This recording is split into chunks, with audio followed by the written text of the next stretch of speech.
The Bible. Is it hard to understand?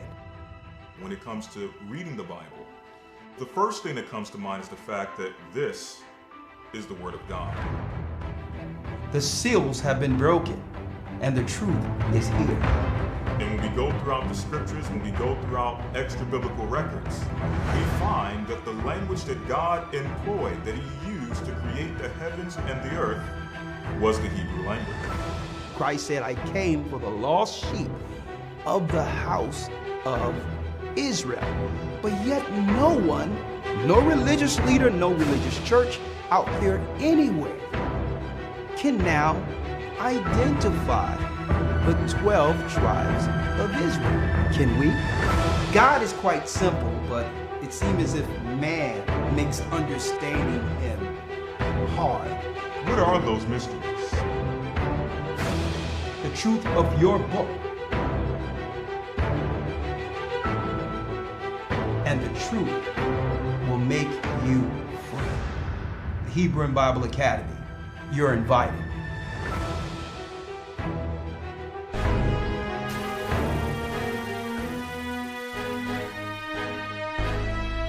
Come on in, folks. Come on in. Come on in. Come on.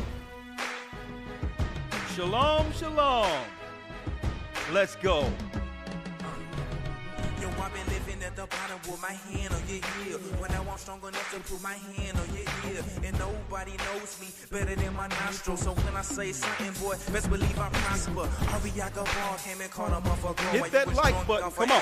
Partying like a star. That money tree scared cause he saw me with a saw. Standing tall, trying to cut you down. Sorry, I'm in charge. You messing with the line rat. This ain't no scaredy cat. Trying to catch me unexpected, baby, I'm expecting that. Bet you that you don't wanna come down to my level. I'ma humble you. One won't walk around with a shovel. You don't regard the boy, probably why they wanna jack. Hit the like button, come on. Scraps probably wanna crack around the earth for a work. You would think that this fool's fine. Now you're traveling the space to go and still a moonshine. But I'ma bring you down. Shining for a while, living above the clouds. But I'ma break it down.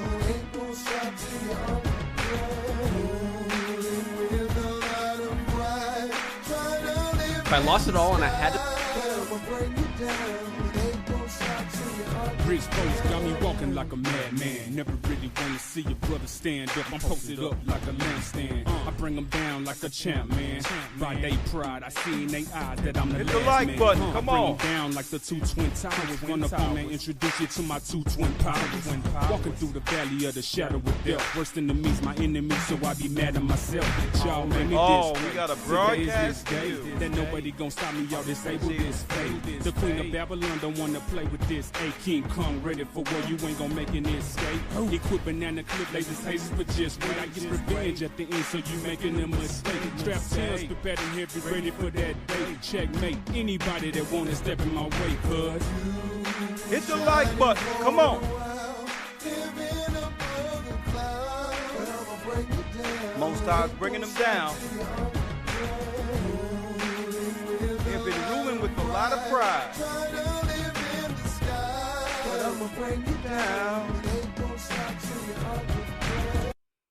That's right, brothers and sisters. The Most High is going to bring them down, and He's not going to stop until they're underground. That's right, and that's including their God, the devil, the principality of the power of the air, the prince of darkness, Satan himself, running scared. Why? Because the children of Israel is back. Hit the like button. I'm Elder Ricard Shaw, the Gathering of Christ Church. We're going to jump right in. There's so much to unpack this evening in the midst of many rumbles going on throughout the earth. Literal and literally and figuratively. Many rumbles happening within the earth right now. The Bible stated that at the very end there will be nation against nation, kingdom against kingdom. And here we are. Here we are, born in a war. Let me find out where my phone is so that so that thing won't be bothering me throughout this whole broadcast. One moment. One moment. Ruling with a lot of pride. 1 second. Oh, there it is. There it is. There it is. All right. Okay. Yeah, right now we have a green screen behind us, so I know it don't look that good because soon we're going to be doing green screen productions, right? With great backgrounds and others behind us. So let me fade this out a little bit so you can. Is that a little better? I think that's better. That's a little better. All right. All right. All right. Again, I'm Elder Ricard Shar of the Gathered of Christ Church. There's so many things going on. Nation against nation, kingdom against kingdom. And this particular broadcast has been well overdue. Okay? Before I talk about the broadcast, let me just tell you, the Academy was great last week. That's right. We went into the 4 empires, the 4 kingdoms of Daniel, showing that we're in the last kingdom. And guess what? We're this close. We're this close to what? This empire falling. Rome in particular. America is an extension of Rome. Only for the kingdom to come, which is Christ's kingdom, that will replace this one. All praises be to the Most High. That's why the devil is what? He's throwing everything at the wall at us, hoping something will stick. All right? This coming week, we have a roundtable discussion.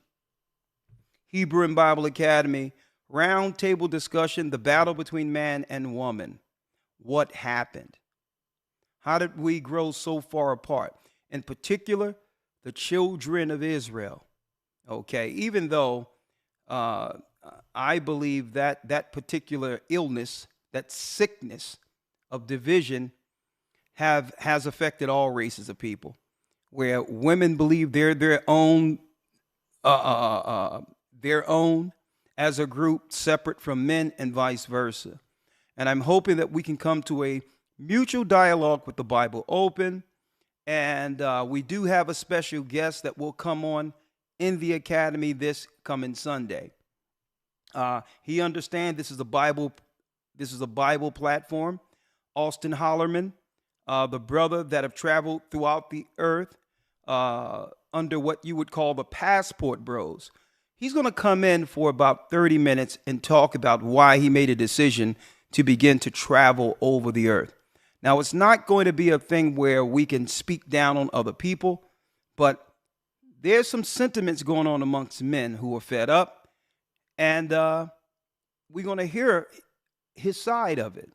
And if there was an option for him to find someone in Babylon, how would that look? What would need to happen wholesale for what?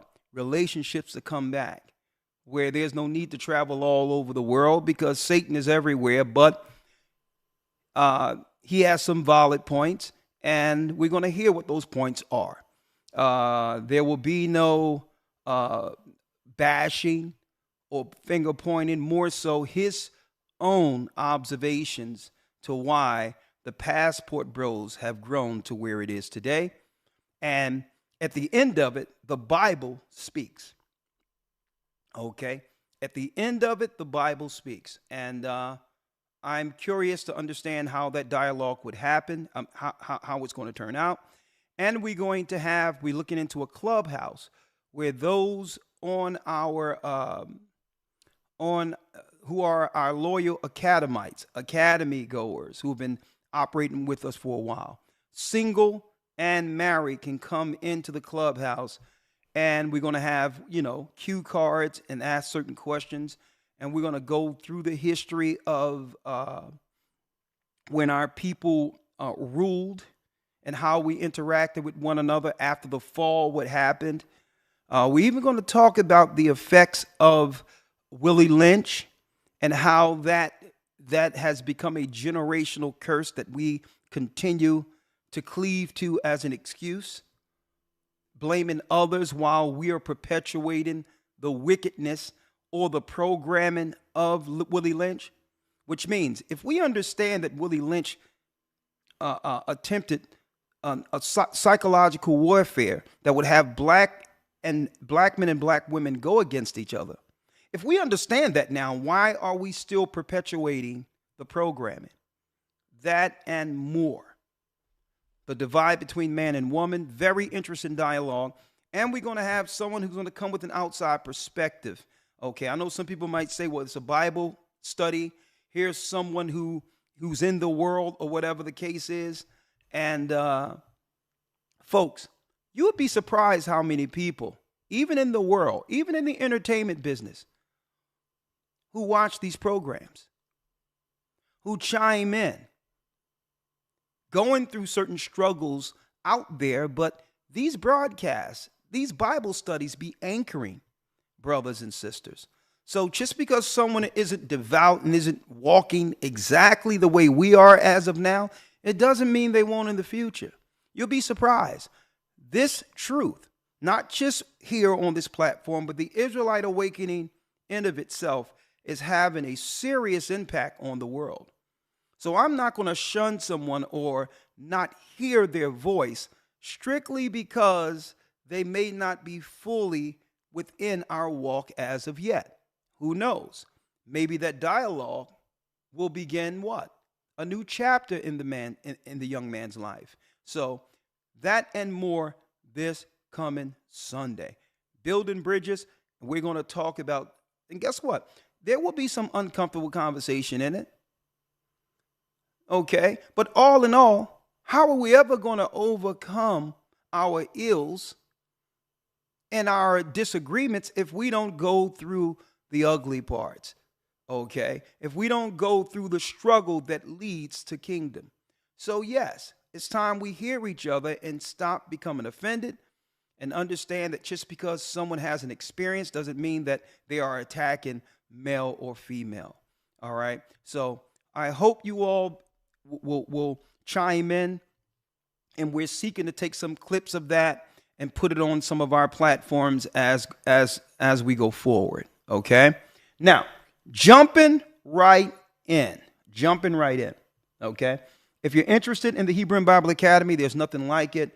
You must go to historytimes.org to enroll. Now, jumping right in, and do we got a broadcast for you this evening, brothers and sisters? Please hit that like button.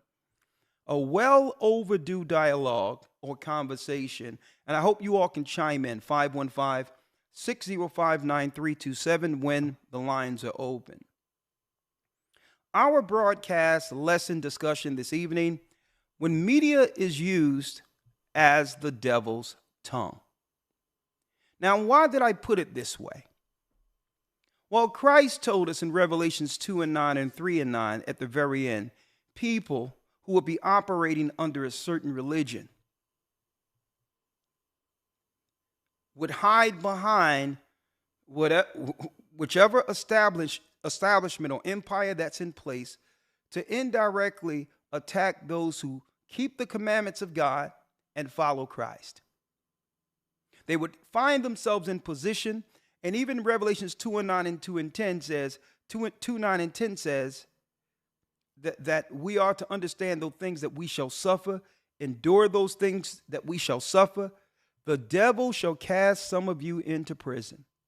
They will work behind politics. They would work behind media. They would work behind propaganda to demonize and destroy those who believe in Christ and keep God's commandments. Okay? And then Christ said, St. John 8:44, ye are of your father the devil. The lust of your father ye will do. You were what? You were a murderer in the beginning, and the truth is not in you. And this is why I want to talk about media today. Is it being used as the devil's tongue? I need you to understand that most governments of the earth, all governments, mind you, understand the power of propaganda. They understand the power of propaganda. Yes, they'll pass things off with media, TV, radio, music, and say, oh, that's just a movie. Oh, no, that's just a song. Oh, these are just actors. But why is it that the majority of all governments has what? A propaganda apparatus within their administration. They understand the power of programming, psychology, and the impact it have more so on the poor compared to everyone else. Why does it have an impact on the poor and the devil's tongue is destroying the poor? Is because, think about it. If you don't have the financial power to actually live a life where you can have outreach and travel to experience the world through what? Through finances, through upward mobility, the poor lives, that's right, the poor lives vicariously through who they watch in the media.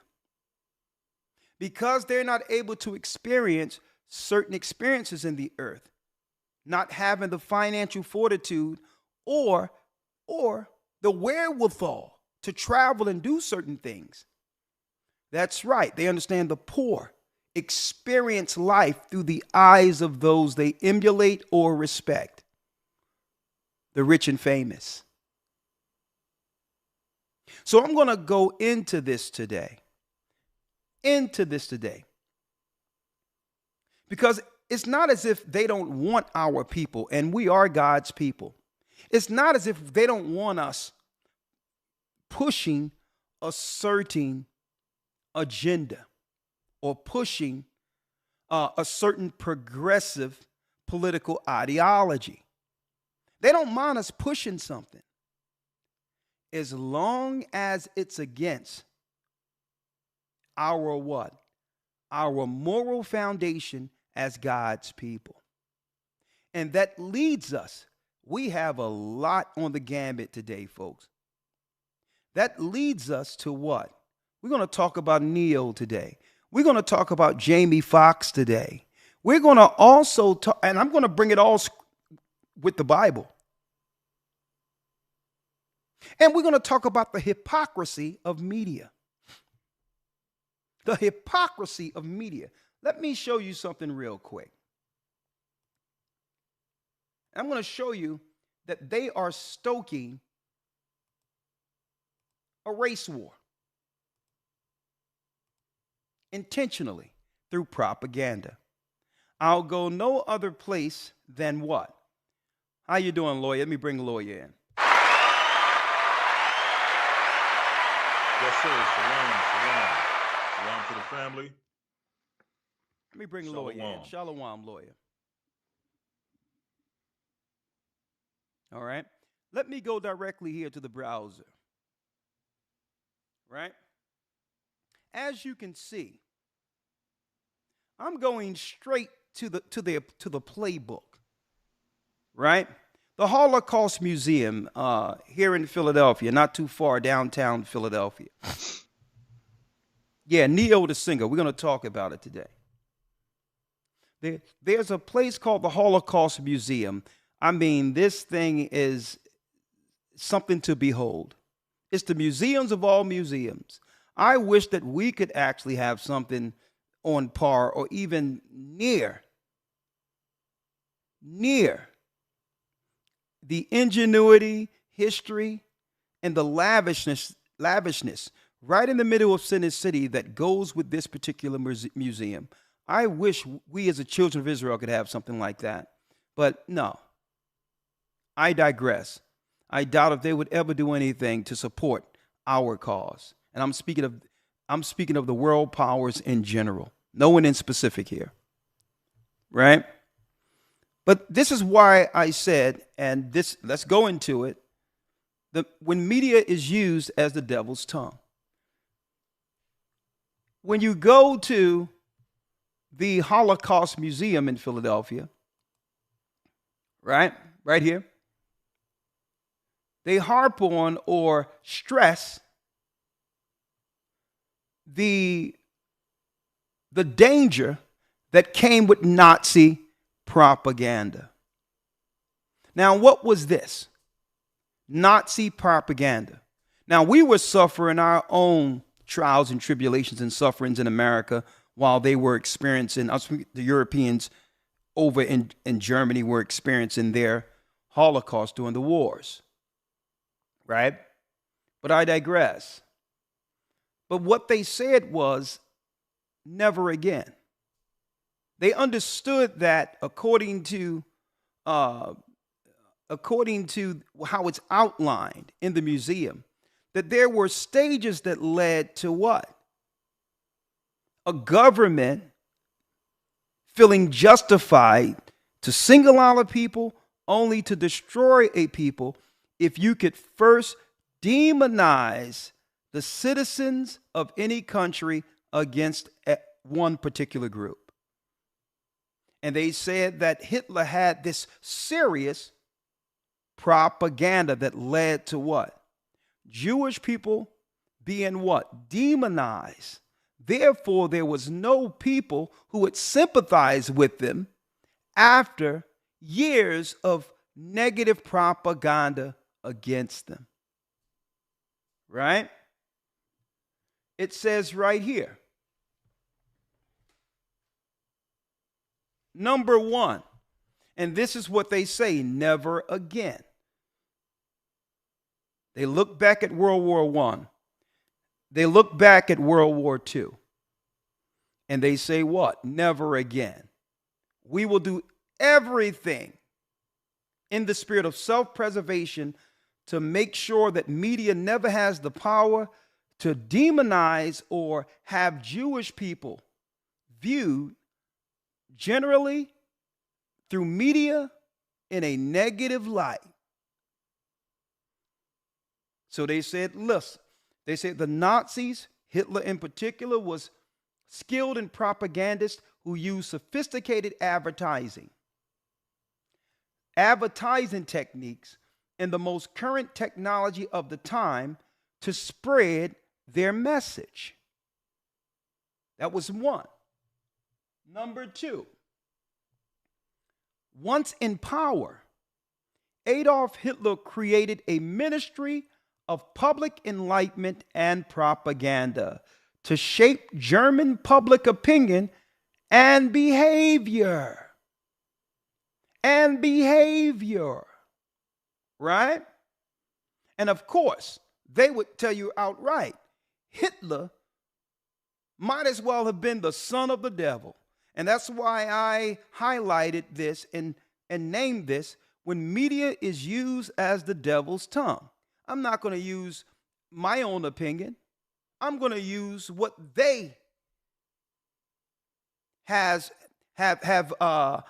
highlighted and outlined as what? As the steps that's taken through a government to destroy a people. Ministry of Public Enlightenment and propaganda to shape German public opinion and behavior. Number three. Number three, hit this like button, folks. We going to school today. Okay. I'm going to show you how all of this leans right back into prophecy. Because I would expect if this happened to anyone that the governments would get behind media to make sure it doesn't happen to us as a people. If you know the outcome would be that you can demonize the people to a point where no one would care that you would round them up and even kill these people, are we not worth preserving? Or have we been demonized to the point that no one even cares anymore? And was that all planned? Obviously, someone had the playbook. Is this playbook getting played out, Elder Lawyer, right here in America? See? Number three, let's go. Nazi propaganda played an integral role in advancing the persecution and ultimately and ultimately the destruction of Europe's Jews. So don't tell me that the media, using movies, using circulations, magazines, newspapers, don't tell me that there isn't power, negative power, that can be utilized to destroy one's enemy. Don't tell me that doesn't exist in media. If you're telling us that the third step that you'll make sure that will never happen again is that Nazi propaganda played an integral role in advancing the persecution and ultimately the destruction of Europe's Jews. It incited hatred. And fostered a climate of indifference. Now that's a good word there. To their fate. Indifference. Aligning people within a country against a specific group in which what? People become indifferent with one another and don't care what happens to the group that has been marginalized, or not just marginalized, but demonized. So therefore, it justifies the public destroying a particular group. Now, I love to use, brothers and sisters, to use the media on these broadcasts as a perfect, what you would call, I would say, a point to teach from. Right? What goes on in the media, it's relatable. Right? What happened with Kanye West, Kyrie Irving, what continued to happen with our brother Ice Cube, it's all relatable. And it's prophetic. So I like to use these so that our generation, this younger generation, this new generation, can understand, that's right, how close we are as a people to actually getting Holocaust, utterly destroyed. If we play in to what? The stereotypes and the negative liberal progression that they have now aligned our people with, it justifies others attacking us, destroying us, getting rid of us. Especially if there's a negative portrayal, throughout the earth. Some people don't know anything about us outside of the media's portrayal of us here. And they'll treat us accordingly. They'll treat us like we are portrayed through media, through video. And some of us can claim, well, it's unfair. It's not right. They should get to know someone personally. That's their problem. It's not our problem that they would judge according to media. You are naive if you're thinking that way. You are naive. There's a reason why Jewish people get in front of anything that would cast a negative light on them, even if it's small, and label it anti-Semitism, because they know the power. That's right. They understand the power that comes, or I would say the threat that comes to their people if they allow negative sentiments against them to fester within society. They just experienced it not too long ago. So some people might ask, well, why is it that every little thing that happens, they jump in front of it? Well, it's the power of propaganda. No matter how small, they get in front of it. This is why China, when they made an alignment with the Western world, America in particular, there was an agreement between Americans, the American government, and the Chinese propaganda machine that they had to promote on our programs in the Western world, a certain percentages of Asians being shown on commercials, TV, and movies. That's right. There's a quota on, if you got a movie or something, there have to be an Asian in it, and you must You must portray them in a positive light. Now, what is that to say about us? If we are allowed with no pushback, if we allow as a people them to portray us negative throughout the earth, it won't be too long before what? We're destroyed. It's the image. It's the image. And I'm going to talk about that today because they don't mind us pushing a certain image. As long as it fits their narrative. I'm speaking of the media that will allow the world to see us anything other than God's people. They don't mind. That's right.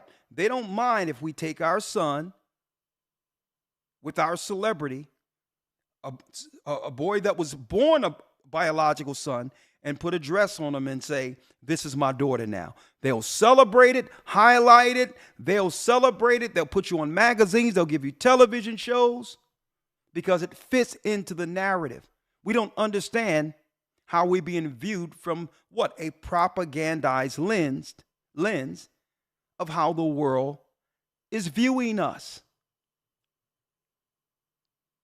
Because what they're saying is, if we don't get in front of this with these crazy people, these people are going to influence our children. They have the power of influence. Through hip hop, we have Chinese people rapping. Okay? We have Arabs coming over here in the hip hop game, becoming DJs. DJ Khaled. See? So they understand our influence. And if we allow our image to continually get portrayed negative throughout the earth, it becomes a threat to the societies of the world. And they'll say, you see that? First they had our people doing hip hop. Then they started having our people. Look at our women going over there, being turned out. And now, if we don't get in front of this, these same people who are the poster child for the liberal movement, being black men, raising a black boy and saying it's okay to put a dress on him, it won't be too long before it influences our children. We must wage war against these people.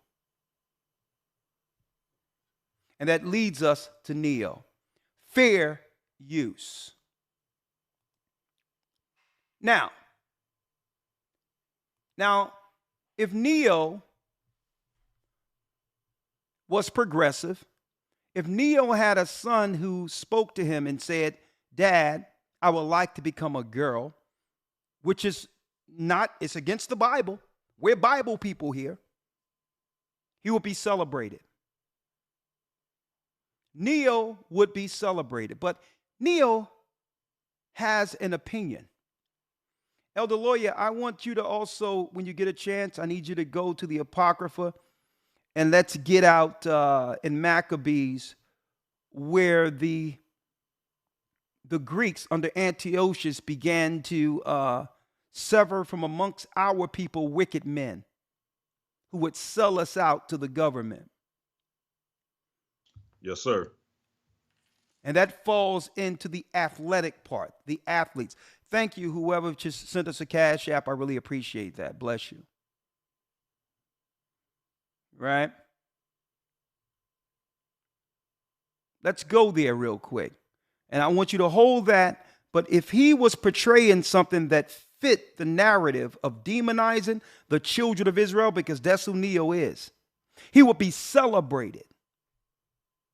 But because he wants to protect his children, he's getting ostracized because it doesn't fit the image they would like to what? Portray for our people. Because the image that Neo is talking about is what? Is an image that, I'm going to tell you right now, an image of him loving his children. Folks, that crosses over race lines.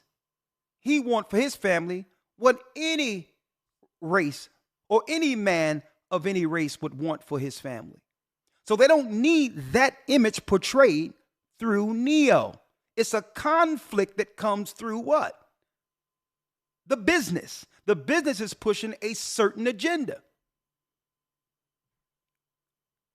Neo would garner sympathy, and they would know that we all, as God's people, aren't what they're portraying through the media.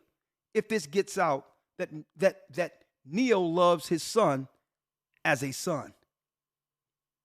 Fair use for educational use only. Please hit the like button. Now, someone tell me, what did Neo say wrong here? Right? Let's get it here. 1 second. What did Neo say wrong? Huh? Let's get it.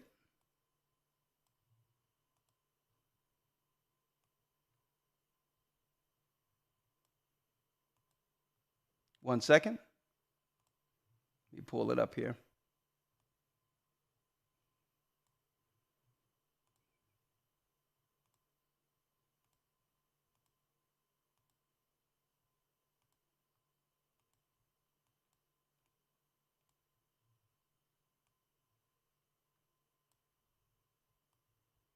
Okay, here it is.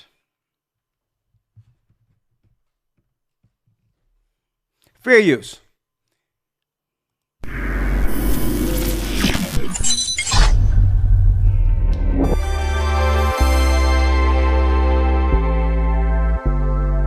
I have no issue with the LBGT. I have no problem with with nobody. Okay, Right. love who you love, do what you do. Exactly. I just personally come from an era where a man was a man and a woman was a woman, and it wasn't but two genders, and that's just how I rocked. Me now, too. You could identify as a goldfish if you feel like. Right. I don't care. agree. That ain't my business. It becomes my business when you try to make me play the game with you. I'm not finna call you a Right. goldfish, but you want to be a goldfish, you go be a goldfish. It's all good. Amen. I mean, Now, don't worry about it, brothers and sisters. For the sake of the rules here on YouTube, when it comes to content, I have to keep it frozen, okay? But you're going to still hear the content, all right? I have to keep it frozen.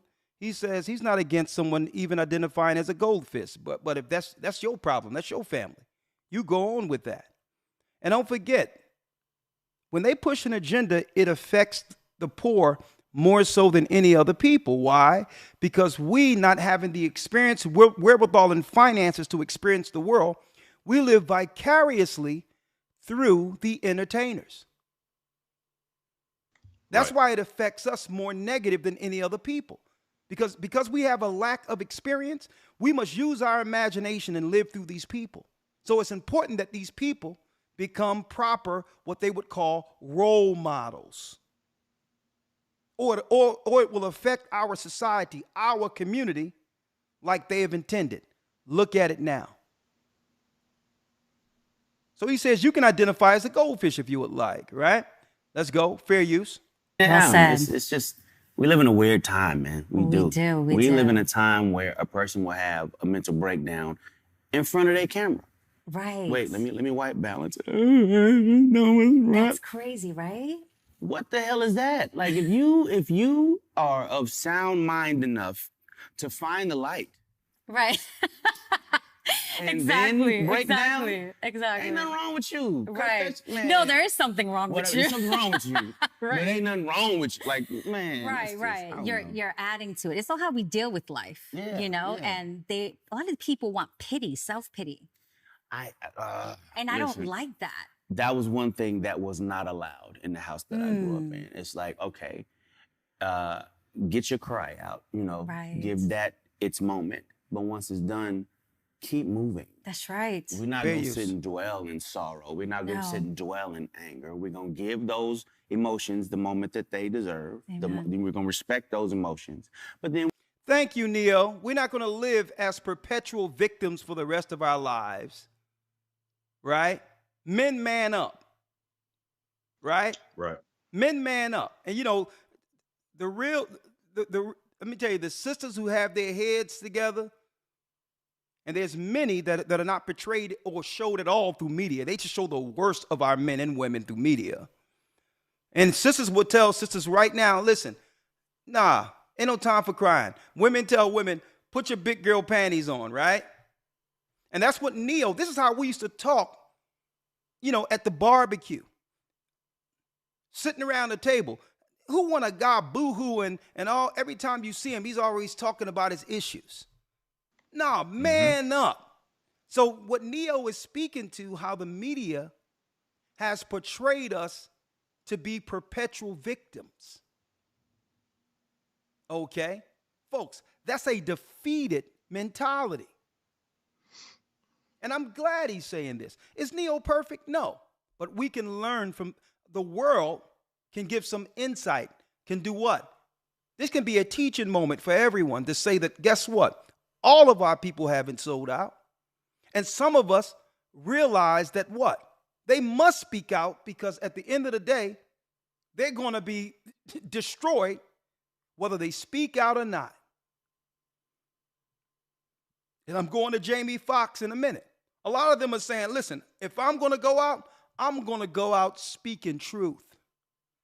Because if I play the game, they're only going to destroy me later without me having a say. They're going to dictate. They're going to tell everyone. They're going to shape me in a negative light where there's no merit, where I have no voice to warn my people. So a lot of these entertainers, I'm going to tell y'all out there, and I know y'all watch the broadcast. Guess what? If you have something to say, you better get it out before they demonize you. Before they quiet your voice through demonization. And I'm glad Neo, right, who isn't perfect, right?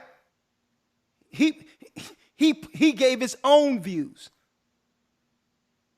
He gave his own views on how his family should be. Why? Because if he's a part of the cabal or part of the media, a silent part of the media through entertainment, the world will believe he think the same way as the satanic progressive liberals think. So he's separating himself. Fair use. We're going to get up and continue moving, because it's not about the fall. You can fall 1,000,000 times. You get up 1,000,001. That's the way I was raised. Me too. Yeah, like, all right, that hurt. Go ahead, cry. Now they pamper, oh my God. And trigger warnings. What the right. hell is a trigger warning? Yes, exactly. It's just, when I it just is don't know weird when times. the world became so sensitive. Like comedians can't tell jokes no more. No. Like, everybody's offended. It's a joke. It's right. a comedian. Right. It's a joke. You're not supposed to take it serious. It's a joke. Right. His literal job is to joke. About everyone. About everyone right. and everything. And people want to get offended and like, don't say that. That's triggering. Oh my God. You know what? Yeah. Sit in your house by yourself. Exactly. It annoys me. I mean, anything can trigger you. A light can trigger you. A smell can trigger you. So, I mean, we got to walk on eggshells. Well, that's what they want us to. That's what they want us to do. But my generation, there were no damned. trigger warnings. Okay, you got up and you kept moving. That's kind of what it has to We be. was kicked outside. We would come inside before the lights go down. Exactly If that. we got bumps and bruises, we just washed it off with the hose outside. Yeah, you was good. Come on, man. It's totally different We times. need to get back to them days. I feel like I feel like parents have almost forgotten what the role of a parent is. Amen. It's like, okay, Lost control. if your little boy comes to you and says, "Daddy, I want to be a girl," and you just let him rock with that, Right. he's 5. Right. And where did he get that If from? you let this 5-year-old boy decide to eat candy all day, he's gonna do that. Exactly. Like, when did it become a good idea to let a 5-year-old, let a 6-year-old, let a 12-year-old make a life-changing decision for themselves? Right. When did that happen? Right. Like, I don't understand that. I don't get that. And to medicate these young kids that are 5, 6, growing up and knowing that it affects their brain, it affects their organs. Oh my goodness, she's bringing it. Elder Lawyer, I don't know if you heard the interview on Vlad TV, but I'm going to tell you something, and this is showing you how far we have fallen in our society when it comes to a strong black male voice. Mm-hmm. She's saying more damning things against the liberal progression on children than Neo is. And no one asked this woman or came at this woman to be canceled. She's talking about why do we allow our children to be medicated? All of these things. See? But yet there's no letter group, the rainbow people, the government. No one is asking her to actually give a statement on Twitter as an apology, as if she has the full autonomy to give an opinion, which she should have. I mean, we're still in America, right? But a black man can't. He's very guarded. And I know his publicist is probably only a few feet away right here, Elder Lawyer. When these pieces are done, the publicists are not too far away, right? Right. Usually there's canned questions and there's what? There's lines not to be crossed that could affect what? The circle. There's other people who are dependent on your talent. So that's where your PR people come in at, right? So the publicist is probably, she or he is probably saying, oh my, he's going off the rails right here. This is not this is not the frame of questions that Neo agreed to. A lot of y'all know how these publicists work, folks. Right? Come on, let's check it out. It makes them sick. And I know somebody, phone calls are going on, texts are happening right now. They're saying, listen, pull Neo now. I know what these publicists be doing, folks. They're not allowed to do drugs. They're not allowed to do alcohol. Right. We can medicate them. He can't drive a car yet, but he can decide his sex. Right. Oh, right. What sexual orientation, and he can cut off his pee-pee, and that, to me, that makes no sense whatsoever. So I don't know if this is true. He can't drive a car, but he can determine his sex as a 5-year-old. Now, that's a logical conversation that we should have on whether or not someone, whether a parent is adequate or not, lawyer, right? Right. True, but I heard a rumor that they either passed or are trying to pass a law in LA that states if your child comes to you and asks to do some of these things and you say no, they could take your kid from you. Yeah, that's true. Just passed in California. That makes no sense. They want us to have no control over our children. I don't get it. In schools, I don't get it. Hospitals, libraries. Yeah. They just want to manipulate. You got to understand, when they're so young and they're already, that's impressionable. That's right. Fair use. And from them, they're going to believe what you say. I mean, we say Santa Claus is real, the Easter Bunny. Believe it. Like, right, exactly. Like, they know what they're doing. Remember who you're dealing with. Like, I can't take credit for it, but I heard somebody say one time, he was like, all right, if your son comes to you and says, Daddy, I want to be a girl, ask your son, what is a girl? That's a good one. What is he going to do? He's going to say, well, he might want to play with dolls. All right, you want to play with dolls. Fine, play with dolls. Right. But you're a boy playing with dolls. That's I right. want to wear pink. All right, cool, wear pink. But you're a boy That's right. wearing pink. I was a town boy. I still love boy sneakers, and I love my baseball cap. Doesn't mean I want to be a man. Right. I just like... Style preference is one thing. Right. Gender selection is But a I like whole playing other sports too. Doesn't mean that I should become a boy. Not at all. Yeah. Not at all. So, yeah, I'm glad we touched on Where that. we We totally living? went off topic, but I love it. I will ramble. I love it. No, I love it. I love it. I'll keep going. Look at his face. A well-needed dialogue. A well-needed dialogue.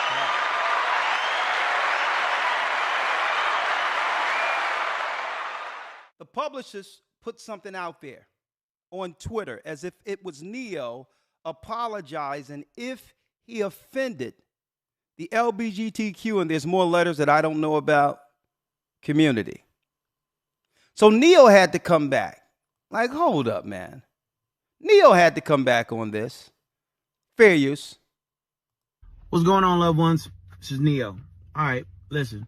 I normally don't give too much of a damn about what y'all think about what I do, what y'all have to say about what I say, whatever. I normally don't care because, like I said, opinions ain't special. Everybody got one. However, this is something I feel very strongly on, and I need y'all to hear this from the horse's mouth, not the publicist's computer. So check this out. First and foremost, I do not apologize for having an opinion on this matter. I am a 43-year-old heterosexual man raising 5 boys and 2 girls, okay? That's my reality. Now, if my opinion offended somebody, yeah, sure, I apologize for you being offended because that wasn't my intention. My intention is never to offend anybody. However, I'm entitled to feel how I feel.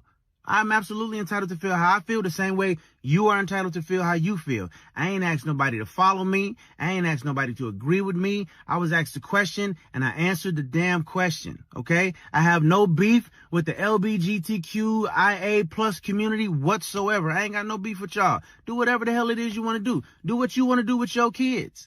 However, somebody asked my opinion on this matter, and this is how I feel. I will never be okay with allowing a child to make a decision that detrimental to their life. I will never be okay with that. I don't care.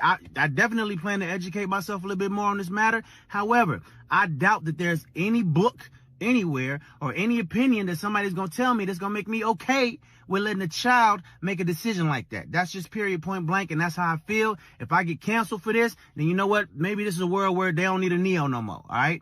And I got no problem with that. I'm a hustler, all right? I'll figure it out. I got kids to raise, and I'm going to do that regardless. So, with that being said, y'all have a good day. I love everybody. Live how you want to live, love how you want to love, but your opinion is yours. Speak your opinion as much as you damn well feel like it. Because, as I said, they're not important. They're not special. Everybody got one, and you're entitled to it. I'm entitled to mine, all right? Y'all feel how y'all want to feel. Have a great day. It's Nia. Peace and love.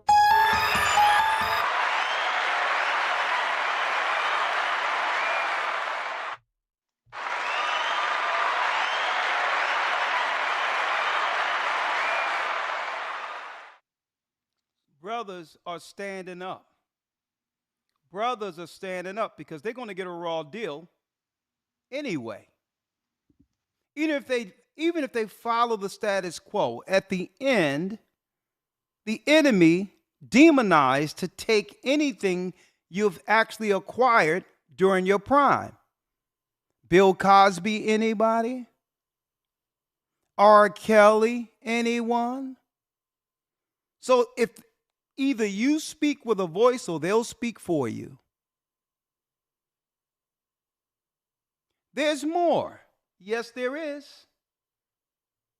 Because what Neo did was what any loving father would do. It's not just protecting your own children, but by extension, the children of your community. Understanding that they live vicariously through these stars. Whether we agree with it or not, that's what happens. They live vicariously through the hip hop, through those they see on TV. That's how the poor people lives. And when I grew up, we didn't have much welfare, living in public housing, all of that. But you know what? When Michael Jackson came on, when Motown 25 came on, guess what? We all lived through that moment. There was no internet. We were all there and seen the moonwalk for the first time. And guess what? Every child who knew how to dance learned the moonwalk. So don't tell me the media doesn't work when it comes to propaganda or programming. And that is for the better or for the worse. It has serious influence. Now, a matter of fact, speaking of Michael Jackson, if there was no Michael Jackson, there would be no Neo. That shows you the influence. There would be no Weeknd. See? There would be no Chris Brown. That's the power of media. And no one knows it more than those who suffered through World War I, World War II, Germany and all that, because they understood how the propaganda game, the propaganda through media, helped ferment a negative environment for Jewish people, which justified Germans turning their back on their own citizens because they weren't what? That's right. They weren't of the same religion as the European Jews. They weren't the same people or from the same society. Now, that leads me here. And I'm just saying we should have extra protection politically, as they do, as any person, any sovereign person. Number one, in America, how can you censor someone's speech? You have freedom of speech, whether someone agrees with your speech or not. And that's why Neo said, I don't care if you cancel me. Folks, let me tell you, without our God, without us coming back, we're canceled already. It's time for us to fight on every level necessary outside of carnality. Outside of carnality. And you have to realize the greatest wars are won without anyone throwing one blow or shooting one gun. Propaganda, allowing the media, the devil's tongue, to demonize us, folks, they don't have to shoot us. By portraying our brothers and sisters in a negative light, negative sentiments can happen through other people who now deem us a threat. And by extension, they can use other people to destroy us. And I'm going to show you how this works, folks. We should never allow other people power over our image. Jamie Foxx. Now, this one, Elder Lawyer, made its way well over the pond. You know, I love going to the Times of Israel. This one made its way all the way over to Israel. Folks, I've been in the Middle East. Okay? This story made its way. They're reading about Jamie Foxx in Israel right now.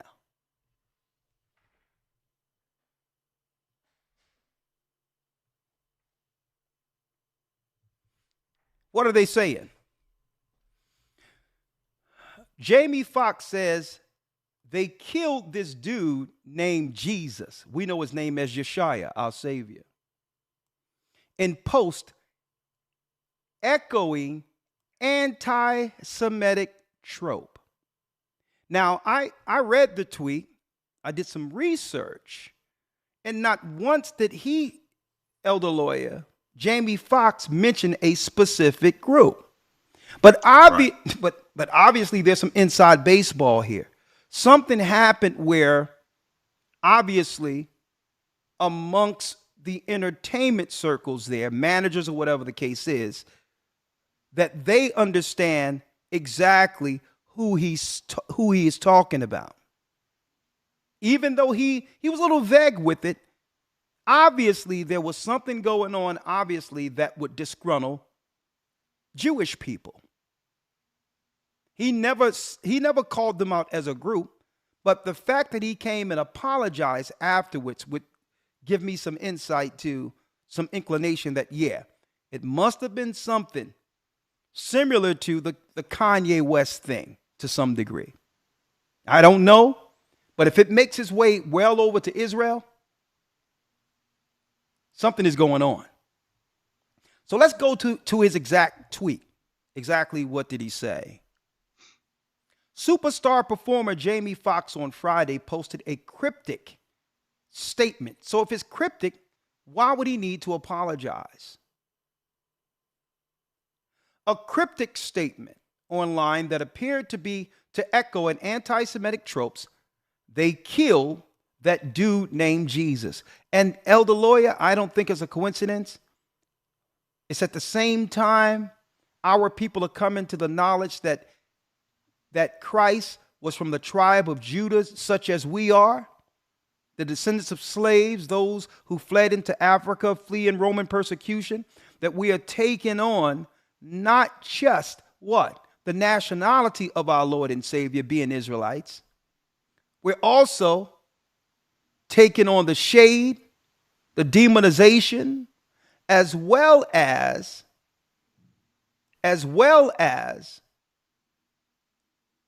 the negative portrayal, the false witnessing they did against Christ. throwing him in prison, crucifying him, false accusations. Until this day, they have nothing good to say about him. So it's no wonder if he did it to them, to our Christ, that he would do it to Christ's people. And I think that a lot of these, especially seeing Elder Lawyer, I don't know if you've seen it, Who Killed Tyrone or something like that, Who Cloned Tyrone. I don't know if you've seen it. Have you seen it? Yes, sir. Guess what, Elder Lawyer? I'm not surprised that the will is going against him, seeking to crush Jamie under the will. Now, you're talking about something cryptic but serious when it comes to systematic destroying of a people, be it, I mean, through programming, biologically destroying us, the food doing things to us. It's implying in the movie. So all of a sudden, this man wake up from almost a near-death experience only to go through this. Superstar performer Jamie Foxx on Friday posted a cryptic statement online that appeared to echo anti-Semitic tropes. They killed this dude named Jesus. That's right, our Savior, our King, our blood. Okay? He was from the tribe of Judah. He wasn't a part of a religion. Okay? He was from the tribe of Judah, an Israelite. Hebrews 7:14. Read it. What do you think they'll do to you? Fox wrote on Instagram. Followed by the hashtag fake, listen to this, Elder Lawyer. You know this is cryptic. Fake friends and fake love. And you know, they had to come at him because Jamie is very witty also. Quite talented, brother. But he's very, very witty. Right? So that fake thing up there, right there,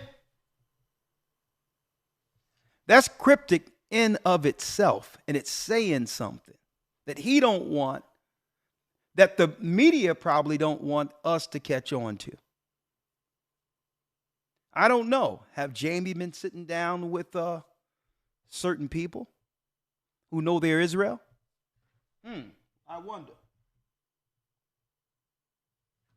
I wonder, right? Now, let's go. Jamie issued an apology. I want to apologize to the Jewish community and everyone who was offended by my post. I now know my choice of words have caused offense, and I'm sorry. That was never my intent. And to clarify, I was betrayed by a fake friend, and that's what I meant when they not anything no more. It's just, the grammar isn't correct there, but I only have love in my heart for everyone. I love and support the Jewish community. My deepest apologies to anyone who was offended. Now, the only people who could be offended specifically are those who he had the disagreement with, because I'm looking at this. Jennifer Aniston and others seen the tweet and liked it initially until the media began to come with that this particular tweet, his tweet had anti-Semitic overtones. And then she untweeted. So there's some powerful people somewhere. But I digress. He apologized. All right? He don't want them to cut off his urn. He understands that here's the agreement here. We work together. But there's lines that cannot be crossed. Elder Lawyer, before I go into some scriptures, and I got some videos to show because we have to get to the fight now in a minute. The fight. Yes, sir. The Alabama fight. I'm getting there in a moment. I wonder why when the media, which could be Satan's tongue, propagandize our people in a negative light, that there's no what? There's no apology expected or warranted. What's up with that? When are they going to apologize to us?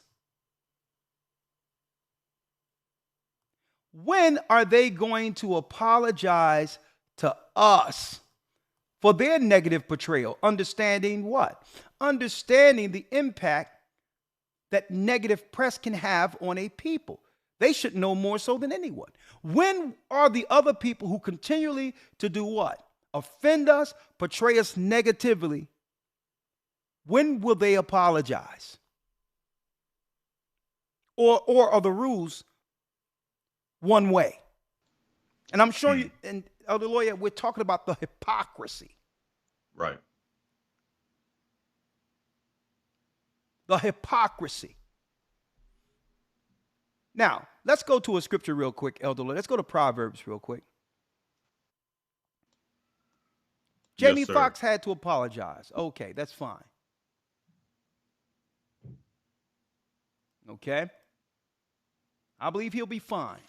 But we're going to get back. Thank you for all those who continue to support the Cash App. Thank you again. Someone just Cash App.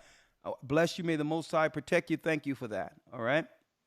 Elder Lawyer, before I put the phone number up here.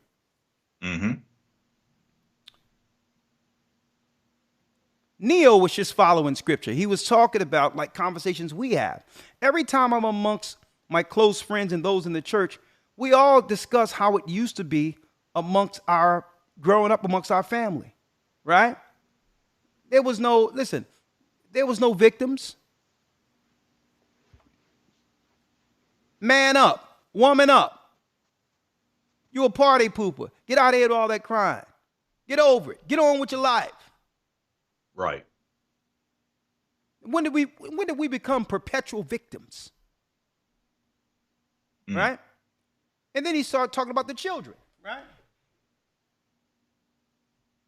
His children in particular. He said, listen, I don't care what your child believe it is. My son is going to be a son because he is a son. So my daughters will be girls, period. 5 years old, don't know how to drive, need a license to drive. But you mean to tell me he can make a life-changing decision at the age of 5 or 6? And he's only saying what many of us have said privately, but many are afraid to say in fear of getting canceled. But yet those who are propagating these ideas, they have what? They have the moral high ground. They have the bullhorn, and they can shout what they want and what they feel all they would like without any resistance. But we have to be quiet and speak quietly in our little conclaves or be canceled. What's wrong with this picture? Okay. When Bruce Jenner, now Caitlyn, was going through his experience, whatever that was, he had the biggest bullhorn throughout the earth, and guess what? Everyone had to hear it. Whether you agreed with it or not, he had the right to say it under freedom of speech. Well, guess what? People should have the right to disagree or have their own voice when it comes to preserving traditional family according to God. One should be able to do this and not get canceled. What type of clown show this world have become? Let's get the Bible real quick, Elder Lawyer, before I go into the fight. Yes, sir. Proverbs, let's get it. Yes, sir. Proverbs 22, verse number 6. Train up a child in the way that he should go, and when he is old, he will not depart from it. No, let the child make a life-changing decision on what gender he will be at the age of 5 or 6. What did the Bible say again? Read it again. Train up a child in the way that he should go. Train. This is what Neo did, Elder Lawyer. Right. And that's why he said, I'm not apologizing to y'all for this. These are my children. Train up a child in the way he should go. Read. And when he is old, he will not depart from it. And when he is old, he will not depart from it. That's what God said. Now, are you more concerned with being canceled by God, or these sycophants, liberals who control media and are seeking to soil our image before the world? Brothers and sisters, you don't know what come with allowing them to do this to us. You have no idea. If Nero could have came against us without propaganda, if the Romans could have came at us and just killed us outright, they would have. But they couldn't do that. Why? Because we were always known in Jerusalem as a peaceful people. We did more harm amongst each other going against our God than we would do against another race. And I believe those actions and those behaviors, how weird they seem, still stands today. We are more of a threat to ourselves than other people. If Nero could have what? If Nero could have went against us, and Vespasian and Titus could have went against us without the political moral high ground, they would have. But it took time. It took a span of about 7 years of demonizing our image to a degree where the citizens of Rome wouldn't stand with us. That they would do what? At the least, sit on their hands while the armies destroyed us. So it was a propaganda machine first. That's right. Nero, seven areas at the market was burned in Rome, blaming it on the black Israelites or the black Jews in Jerusalem. That gave what? The citizenry of Rome the moral high ground to begin to do what?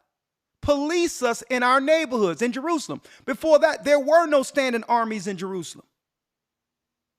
So we have to be careful. Our people, we think is a joke.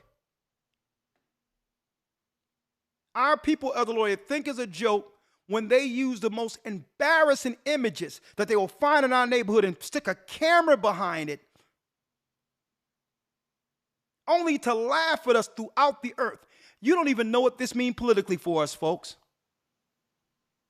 Me being a black man couldn't find the worst of Jewish people or Chinese people or any other race and put a camera behind them to embarrass them before the world, without them canceling us literally. Demonization comes before destruction. What did Neo say? He says, this is what Neo said out of the Bible without knowing it. Train up a child in the way he should go, and when he is old, he will not depart from it. This is why these sick people are trying to get to our children at an early age, at an impressionable age, in our absence, before we have an opportunity to influence them. These are devils. If Neo celebrated that his son said he wanted to wear a dress, Neo would be on every talk show on the earth, contracts thrown at him, being celebrated throughout the earth, because that's the image they need before destroying us.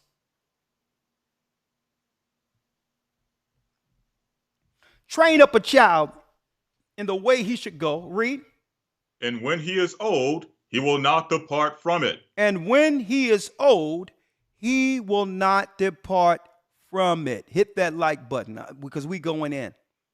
I'm going to show you what happens, folks, when we sit back idle and let the enemy's tongue demonize us throughout the world. Unless he falls into the liberal narrative to show us debaucherous, evil, pushing drugs, on marijuana, out of our minds, whoremongering, harlotry.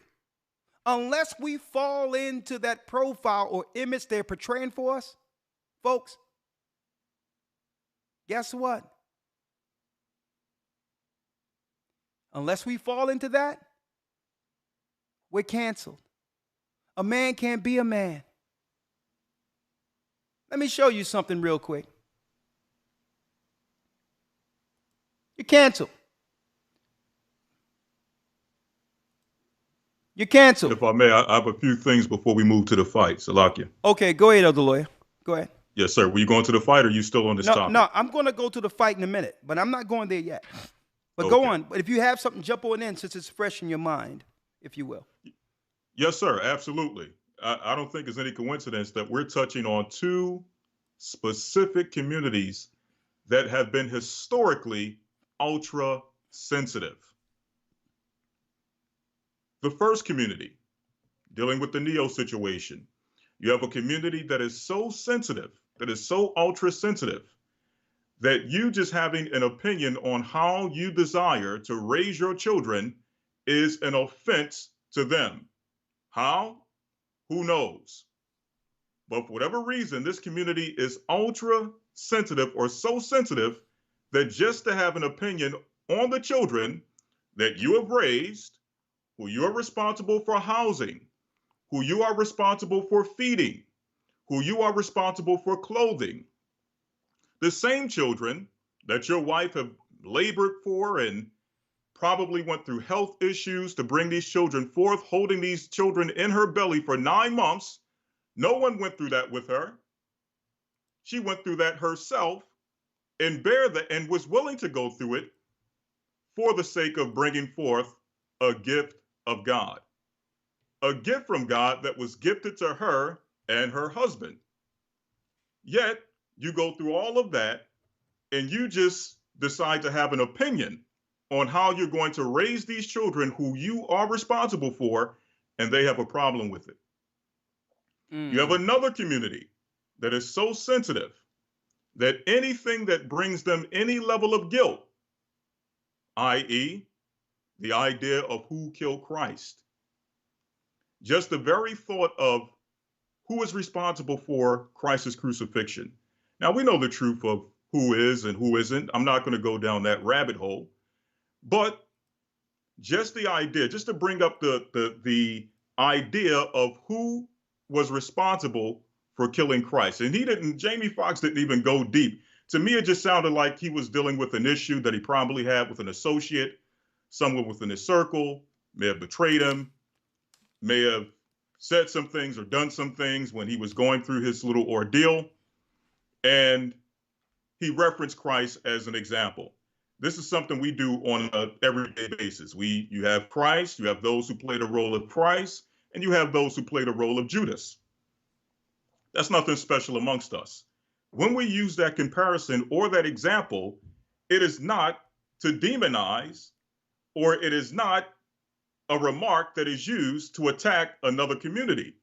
It's something that's simply related to an ordeal that we're going through where we feel like we have played the role of Christ, and someone within our circle has played the role of Judas to betray him and now eventually have him crucified. But in their mind, the very idea of who was responsible for the crucifixion or getting the mob together to crucify Christ brings them guilt, which, again, I don't understand. I mean, when we take on the idea and the identity of being the Israelites, we take on everything that comes with it. We don't only take on the blessings, we also take on the curses. We don't only take on the good aspects of what it means to be a Jew or an Israelite, we take on the negative aspects as well. And one of those negative aspects is what? That our forefathers, got a mob together, a lynch mob together, to eventually have Christ crucified. We can't run from that. We have to accept that if we're going to take on the identity. These people, for whatever reason, they don't want to take on any aspect of the identity that places them at any level of guilt and accountability. But before we move on to the next thing, I know we have time we're dealing with. There's a few more scriptures I want to bring out and you can elaborate on in relation specifically to the Neo situation. Okay, let's go. Yes, sir. First one, the book of Proverbs 29, verse number 15. Let me pull it up. Proverbs 25. 29 and 15. Or 29, okay. 29 and 13. Let's go. Let's go up 15, verse 15. 15, all right. All right. I have it. Yes, sir. The rod and reproof give wisdom, but a child left to himself bringeth his mother to shame. Meaning what? You cannot leave a child to himself to make his own decisions. You cannot leave a child to herself to make her own decisions. There is a such thing as correcting a child. If you leave a child alone to make their own decisions, such as gender, that child will eventually bring you to shame. This is why the Bible says that what? There's a such thing as correcting a child. Why? Because another scripture says this, the book of Proverbs 22:15. Let me get it. Proverbs 22:15. Let's read it. You got Yes, it. sir. This is why you cannot leave a child to make their own decisions. Proverbs 22:15 says, foolishness is bound in the heart of a child. I remember being 5 years old. I'm pretty sure, Elder, you remember being 5 years old. Yeah. I have a 5-year-old son. Okay. And he's well advanced beyond his years, but there's still some times where he reminds me that he's still 5 years old. Yeah. I remember being 5 years old. I remember watching Batman at 5 years old, me with my brother YASHAYA. One day we were watching Batman. I was about 5 years old. And after watching Batman fly, we thought maybe we could fly. So we got into the window of my mother's apartment at the time, and we were challenging each other to see who would go first to jump out the window. Luckily enough, or praise the Most High, there were people across the street who said, get your behind out that window. Okay? Why? Because foolishness is bound in the heart of a child. If you let a child make decisions with their foolish heart, you're going to get foolish results. So the Bible says this, but the rod of correction shall drive it far from him. Exactly. Exactly.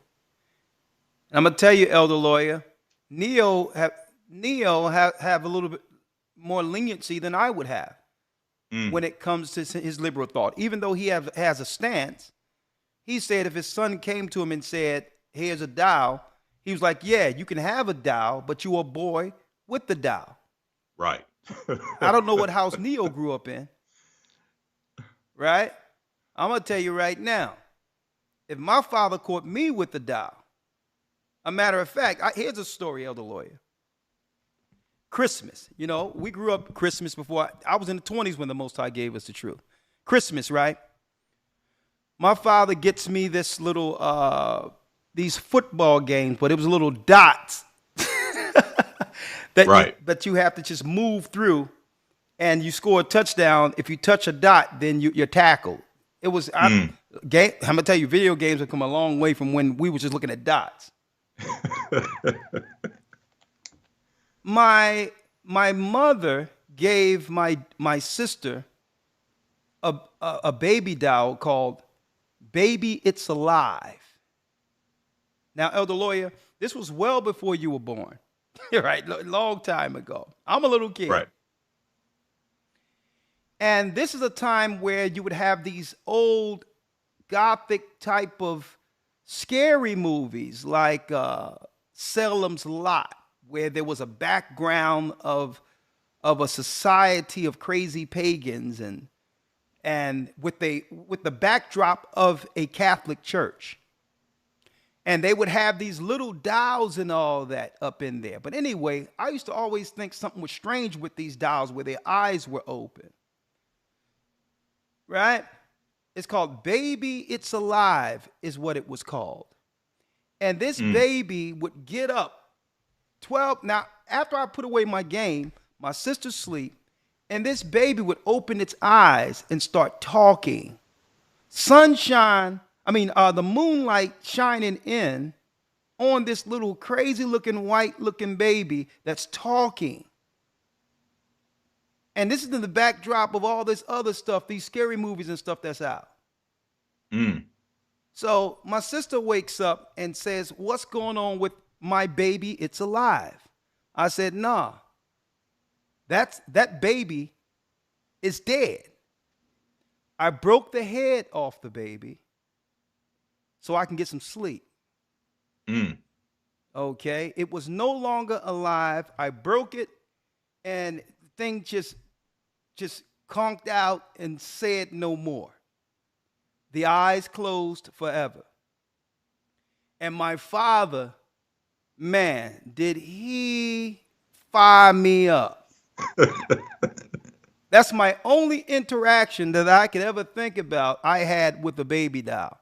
We knew boys is blue, girls is pink.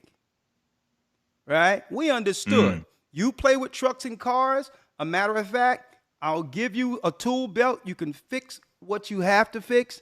But I'll tell you this. Girl stuff is here. She got the Barbie or whatever. That's the only interaction I had with a baby doll all of my life, which was that baby, it's dead story. My big brother Poochie will tell you about it. I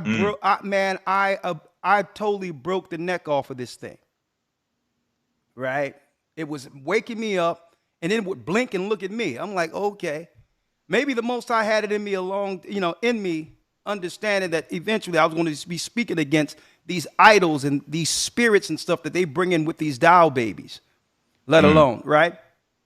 But anyway, at the end of the day, men and women, boys and girls are different. Right.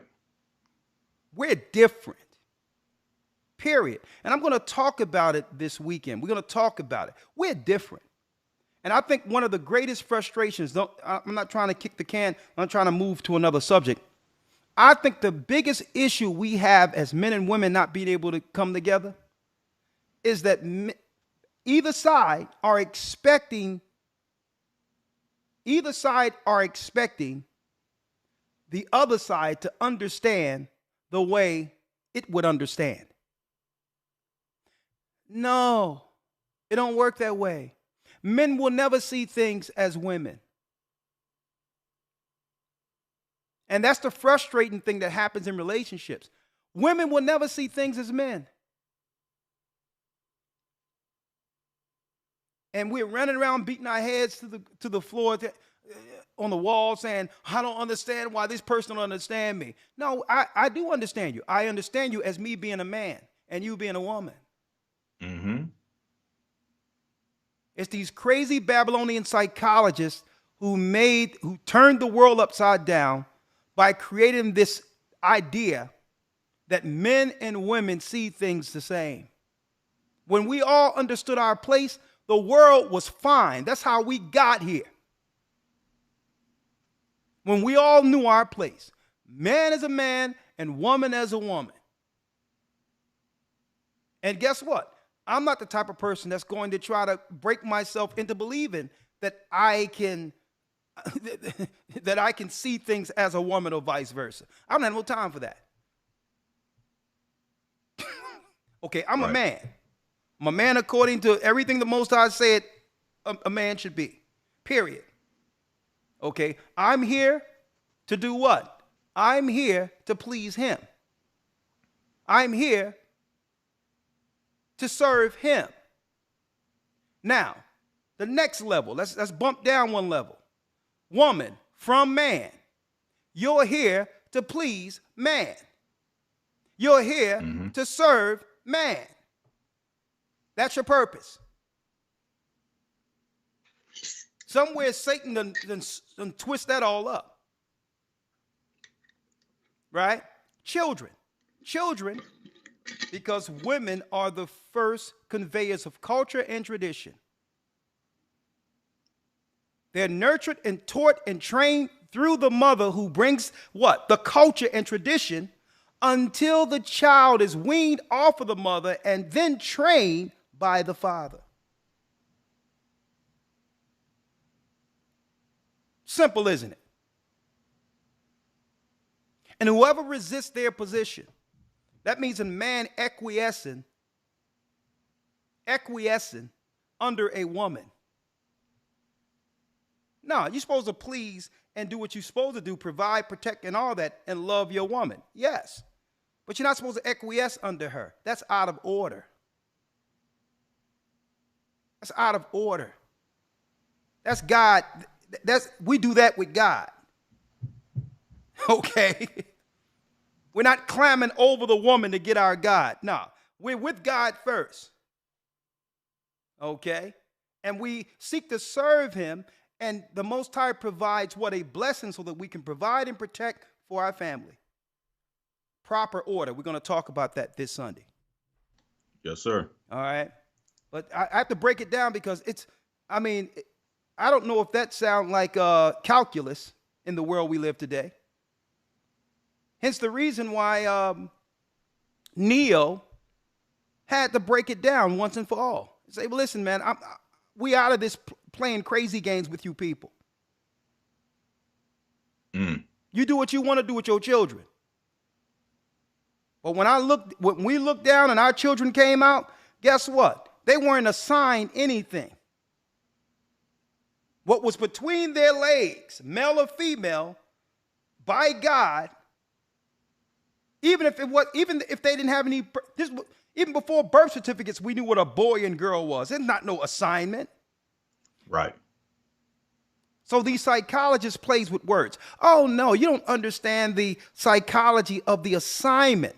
No, he was assigned a boy or girl. Well, what was Noah?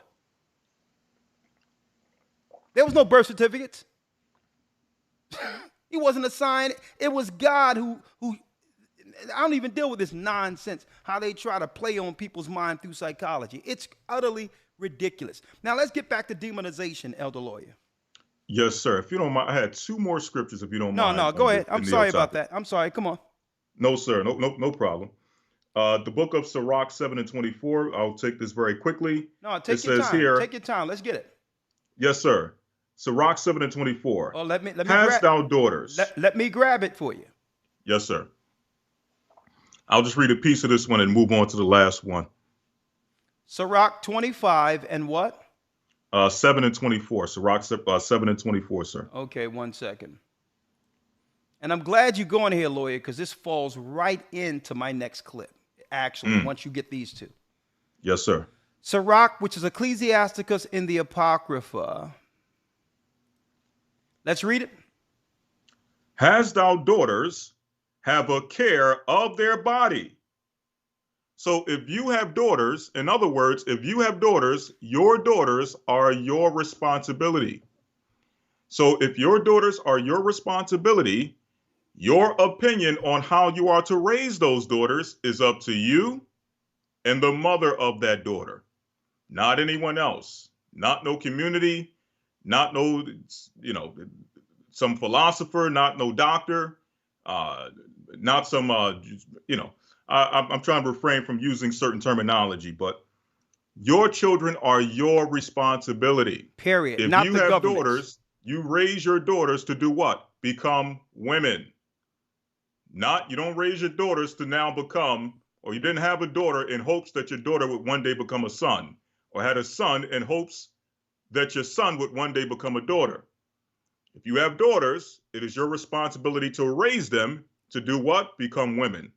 Last verse. Sirach 30 and 3 through 6. You can elaborate on this one, Elder. Okay, Sirach 33 through 6. Let's do it. Yes, sir. I have it. Yes, sir.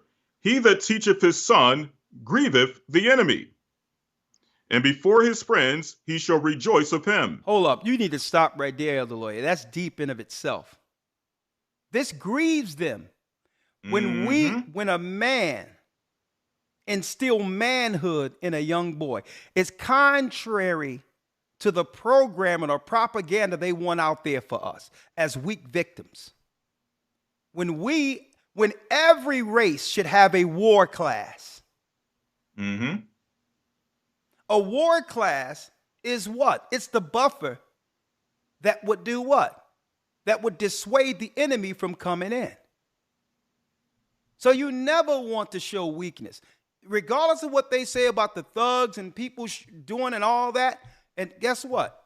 In our community and all that, you can say what you want. And I don't agree with the activity, but other nations know you're not coming in the hood to try us outright. You better come with a sideways way of getting rid of us to have us agree with something that we would probably be naive about. You have to come sideways, like you probably did with some of the people in the last couple of years. You can say what you want about our people. The last thing you want to do is engage us where we understand you're coming for us. So they know that's a lose-lose right there. You don't want to galvanize the warriors in us, especially if we have the moral high ground. You get stomped out. I think I got a video on that. So they try to indirectly do what? Let's get to the children and teach their war class that it's okay for them to choose to wear a dress. He that teacheth his son grieveth the enemy. And guess what? This is my religious opinion. I'm not here about any group or whether or not you're a part of a group. I have nothing to do with that. I'm a part of a group. It's called God's people. We believe in the Bible. That's right. So one thing about when you teach the Bible, you don't have to walk on eggshells. It's thus saith the Lord. If you have a problem, go talk to him. He that teacheth his son grieveth the enemy. The enemy is upset that we won't allow them to psychologically and or if it's allowed physically, we won't allow them to castrate our sons. He that teacheth his son grieveth the enemy, and before his friends he shall rejoice. That's right. Before your friends, like, look at my son. That's the chip off the old block. That's an extension of me. Okay? I'm proud of him because what? The legacy continues. They don't want legacy. It grieves the enemy, the devil's media, that there's still men out there who will stand for what's right, even if you choose to cancel them. Right. Read on, other lawyer. Yes, sir. Though his father die, yet he is though he were not dead. Look at that. Come For on. ye have left one behind that is like himself. He have left one behind that is like himself. And that's what Esau don't want. I'm speaking of the Edomites in power because they have a problem with their little brother Jacob. Where's Jacob? And they don't want the message that's coming out. Folks, you can say what you want. They're quaking in their boots right now. Because guess what? The young men are being taught by men, even indirectly, sneaking online, and are learning this truth. The children of Israel wholesale, the men, have left the pagan churches. You can say what you want. We're no longer in those conclaves. And this is what they fear. Because at least in the Christian church, the Jesuits, the Romans had some form of control. They can indirectly control us through their theology. Now look, we got our own Bible back. We even have our own Bible classes back. Hebrew, news. Let me tell you, the academy, there's nothing like it. And they're quaking in their boots because now we're teaching brothers and sisters, Jews and Gentiles alike, to understand the true narrative of the Bible to a degree where you can be a layman, someone who never knew the Bible at all, have more knowledge of Scripture when it comes to its context than learned theologians. That's what they fear. These young men that's growing up in this word are going to be something to be reckoned with. And it says right here, for he have left one behind him that is like himself, come on, While he lived, he saw and rejoiced in him, and when he died, he was not sorrowful. He left behind him an avenger against his enemies, There you go. Come on. and one that shall requite kindness to his friends. And one that shall requite kindness to his friends. They understand the power of our genetics, folks. This is why they're doing everything to split the family, to cause dissension between man and woman, and to, above all, portray us in a negative image through propaganda. Elder Lawyer, anything else? No, sir, that's it. I want to show this real quick, Elder Lawyer. Going back here. For those who initially missed it, I showed the 3 steps of propaganda from the Holocaust Museum, where the Jewish people said, never forget. And through this, it tells us the propaganda the Nazis used to demonize the European Jews before destroying them. So these are the 3 facts they want all of us to remember, which is the power of propaganda that was used against their community. Number 1, the Nazis were skilled propagandists and used sophisticated advertising techniques and the most current technology of the time to spread their messages. Instagram, anyone? Internet, anyone? So they would have what? The technology to sway citizens against a specific group, at this time, Nazis or German citizens against Jews. Number 2, once in power, Adolf Hitler created a ministry of public enlightenment and propaganda to shape German public opinion and behavior. The power of media, folks. That's why I tell you, don't listen to them. Listen to God. Filter what they're saying through God, and you'll understand their true plans through media. Number 3, Nazi propaganda played an integral role in advancing the persecution and ultimately the destruction of Europe's Jews. It incited and fostered a climate of indifference to their fate. Now, folks, why is this so deep? Because the Jews saying never again. See, what's deep here, folks, is because they realize, according to the propaganda machine, they realize that if they would have got in front of the demonization that Germany used against them, that maybe the Holocaust wouldn't have happened as reported in history. How they had what? Adolf Hitler using what? Deformed images and cartoons to portray them a certain type of way, making them a laughingstock in Germany, like the minstrel show that was created here for blacks in America, as the butt of everyone's jokes. You don't understand how that plays out long-term politically if you allow that to happen. How others will view you as what? As a societal and political threat against their cultures and future societies. So if they understand propaganda has this weight that would lead to many people incarcerated or destroyed, why would anyone in the media allow negative portrayals on us? Huh? Now there's something, Elder Lawyer, I wanted to show real quick before I show the fight. I'm going to show you where this goes, right? Hold on.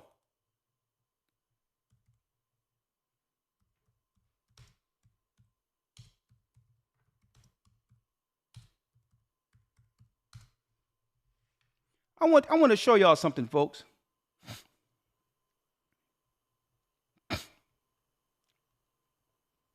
What's before you here? What's before us here, brothers and sisters, is the Edmund Pettus Bridge, right? Let's talk about the Edmund Pettus Bridge real quick. Selma, Alabama,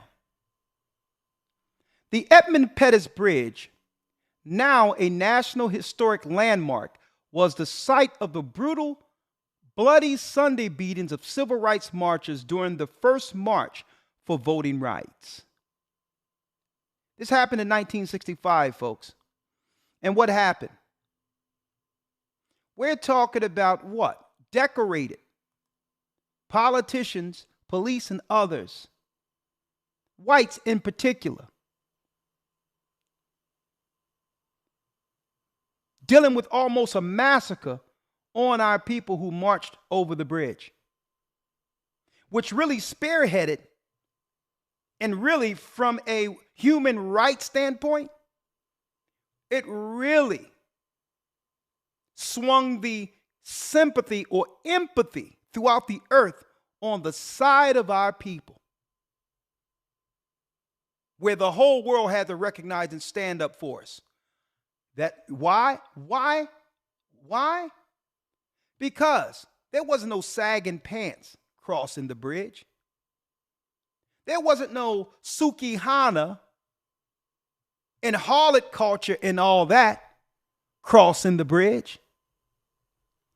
Guess what, folks? We had on our Sunday's best. The women were dressed in their best. The children were dressed in their best. And the men were distinguished.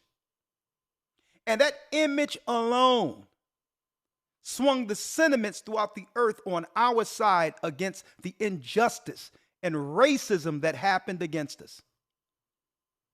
Doesn't matter whether or not it was an Irish man on that side attacking us who was white, whether it be an Irish, whether it been a Jewish white man, or whether it was an Italian.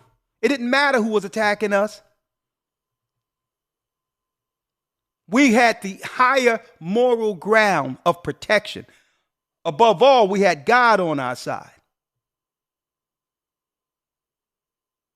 But what we represented was a people who didn't warrant the attack at Edmund Pettus Bridge.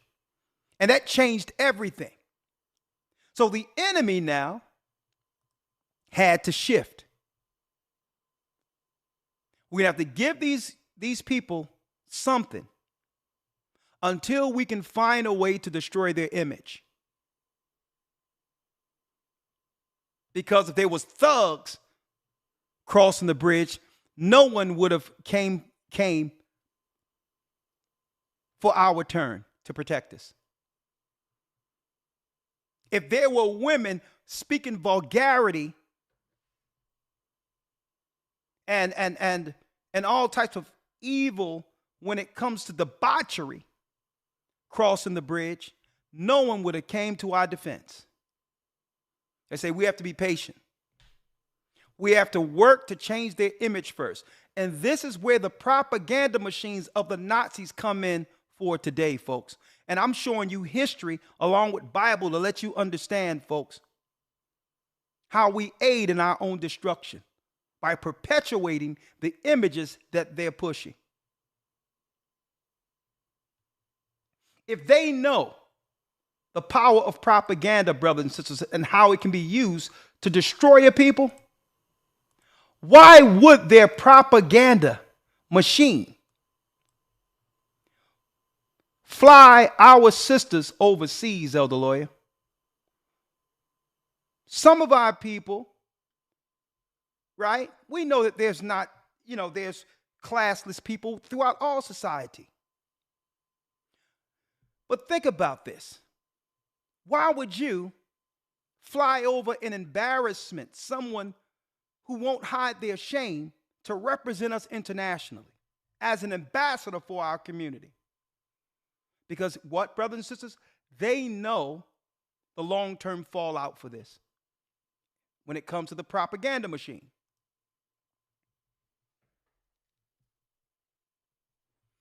They flew this woman over, Sukihana, over in London. And guess what? The same PR people that's behind all of the entertainers, folks, they know the image to push that's accepted. And she goes out, and I can't even play some of the stuff she said. But who do you think is following her on this camera, folks? These are satanic liberals embarrassing us overseas. I'm trying to get my coochie. Well, look.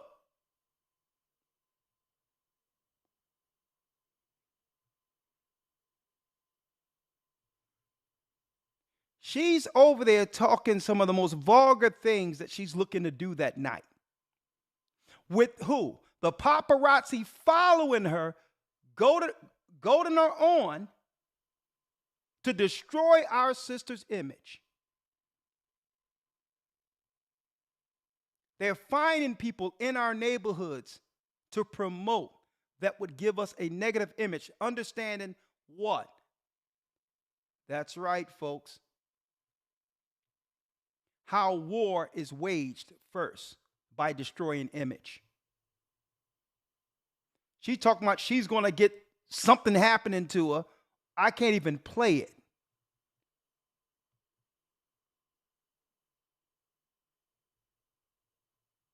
All overseas, they're doing this, folks. And y'all have to understand why I'm going here. Because of what they said concerning what? Nazi propaganda. We're not supposed to allow them to take what? The bottom of society to actually what? Portray us publicly, internationally. Folks, this is why when Martin Luther King and others were operating, they understood the power of image. There's certain people they couldn't have represent them or be seen with them. It was like, listen, you for our cause, but you don't represent the image that would do what? That would present us in a righteous light before the world. Our right's still going to protect you, but we're not going to take the worst of us and put them in front of us. Why do you think Joe Biden interviewed who? Cardi B. An embarrassment politically. On his way to the White House. Why do you think he did that? The whole world was looking at this. It's demonization before destruction. Nazi propaganda. And the Jewish people know about this. I'm reading it on their site. That this is what they do before they come after a people and destroy a people. They allow a negative propaganda first, so that there'll be no one to save you when the armies come after you. So we have to stand up, man, I'm telling you. Because guess what? What happens next? Now that no one respects who you are, given enough time, Elder Lawyer, they was able to tarnish the image that was made from our forefathers who stood with class, who were distinguished. Like what? Like our distinguished Martin Luther King, our humble and intelligent Coretta Scott King, and others. And you notice, Elder Lawyer, at that time, the musicians were in the back. The entertainers couldn't represent us politically. You had to what? You had to be what?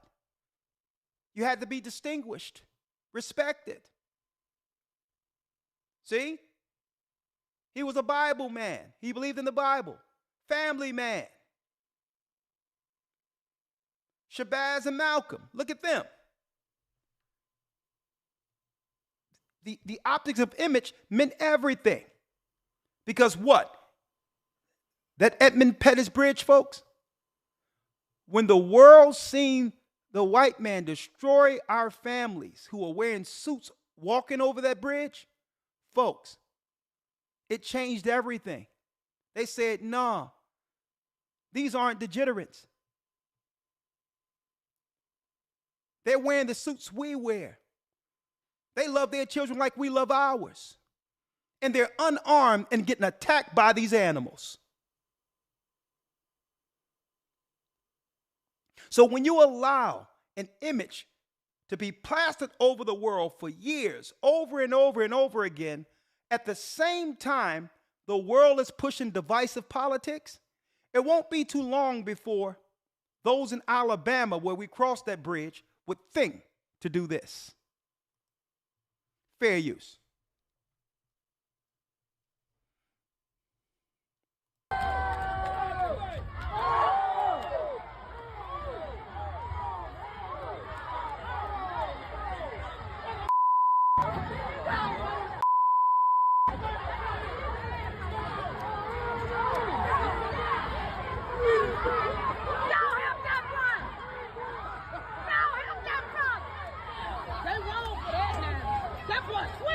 And that brother jumped in the water. Are you kidding me?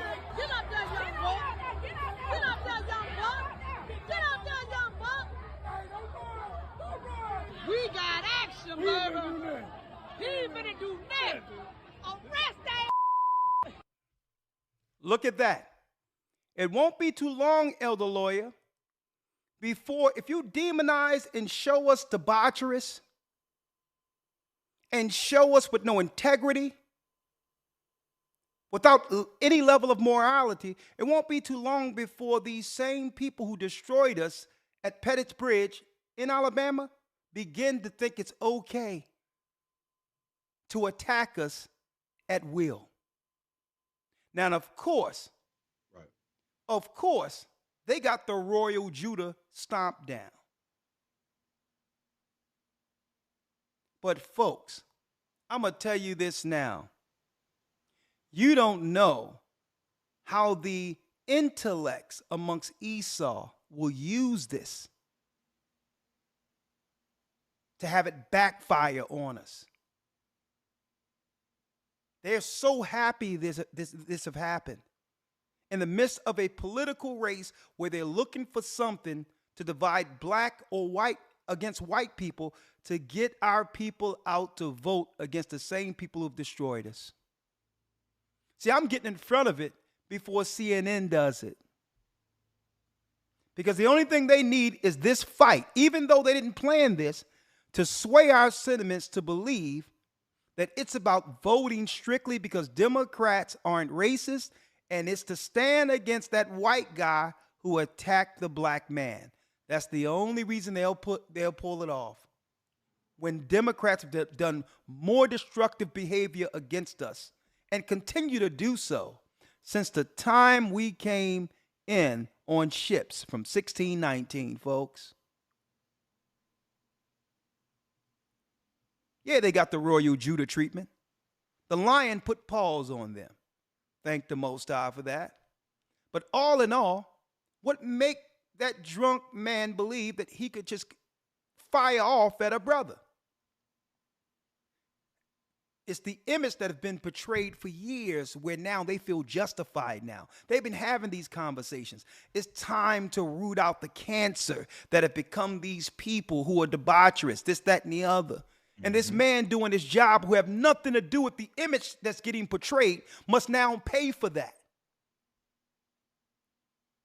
He must now pay for how we're being portrayed throughout the earth, where someone feel that they can engage us for any reason. Don't think that it's not connected, folks. It definitely is.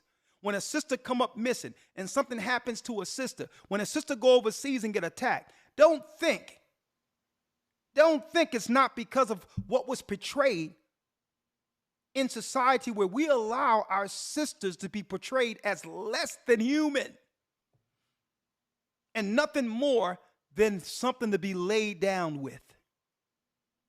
Don't think that don't have an impact on how our good sisters are viewed, who do right by God, who's humble, who's loving with morality.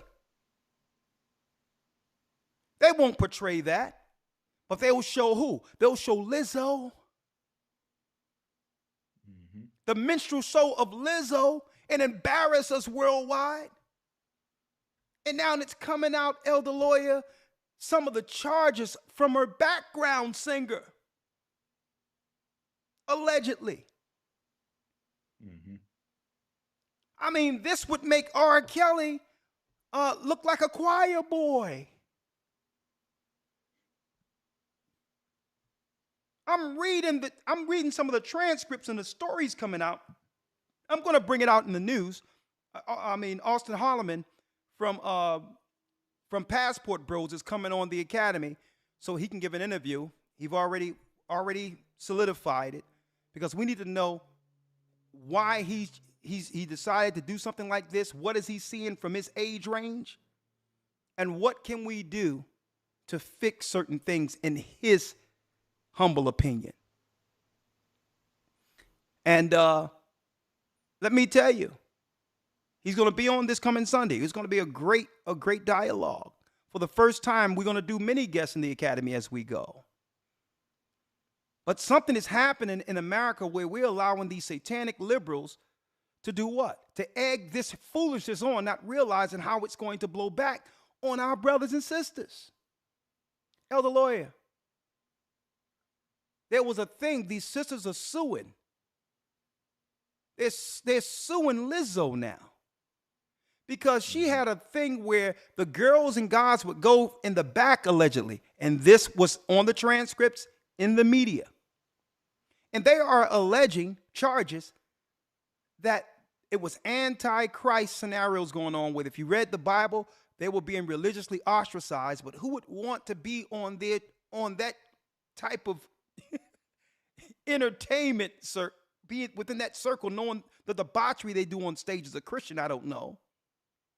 But outside of that, they had a thing where they was using fruit. Bananas in particular in all this, where Lizzo and others are accused of using these things. You know, I can't even explain what they were doing with this stuff, but the background singers had to participate in this debauchery.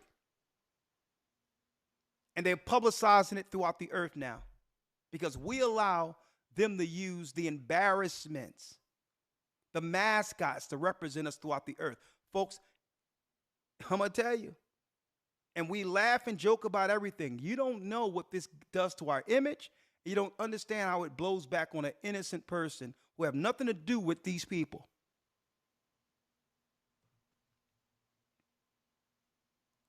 Which leads us here, Elder Lawyer. Last but not least.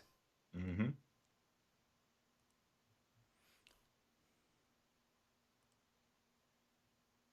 At least 6 people considering joining lawsuits against Lizzo, says plaintiff's lawyers. That's right, folks. After they use you and destroy your image, they expose you and break their toys. They use this woman for more than a few evil portrayals throughout the earth and have totally denigrated and destroyed the image of what a nice, good black woman, a Judite, a daughter of Zion should be. She's everything against it. Everything. And I'm not talking about a weight struggle. I'm talking about how she's been politically utilized to totally destroy the virtuous image of our daughters, of our women. And now they're done with their toy. I don't even want to go into what's going on with this girl. And you know what? It's a shame because a lot of this, she was egged on. They egged this on, folks. Mm-hmm. It was liberals behind pushing this. This woman wasn't happy doing this stuff. But now she must suffer with the image of our sisters.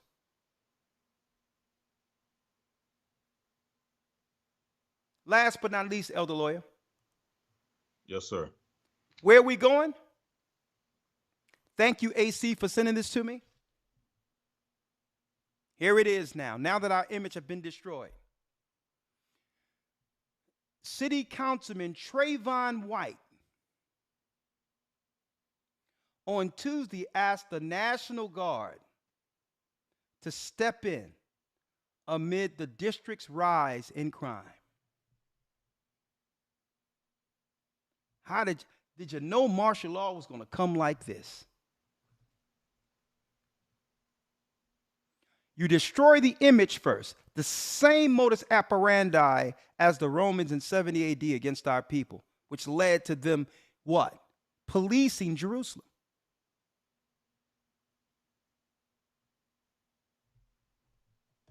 And now, the liberals that was voted in,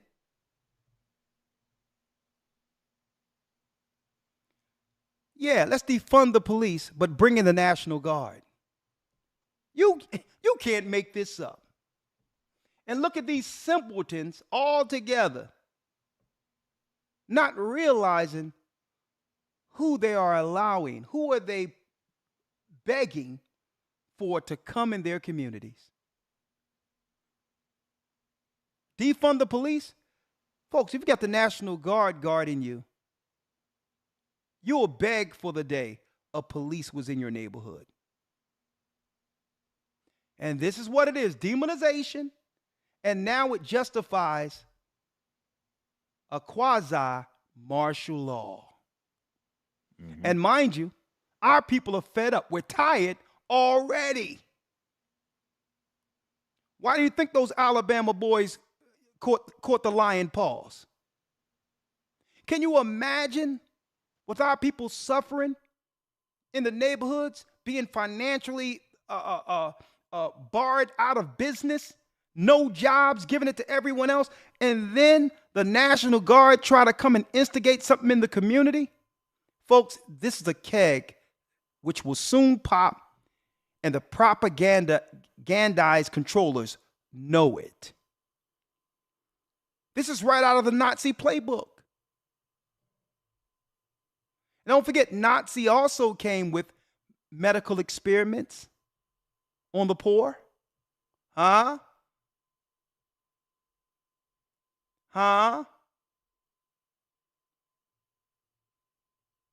Yes, demonization before destruction. I submit today that now is worse than it was then, White said. Why? Because I've never seen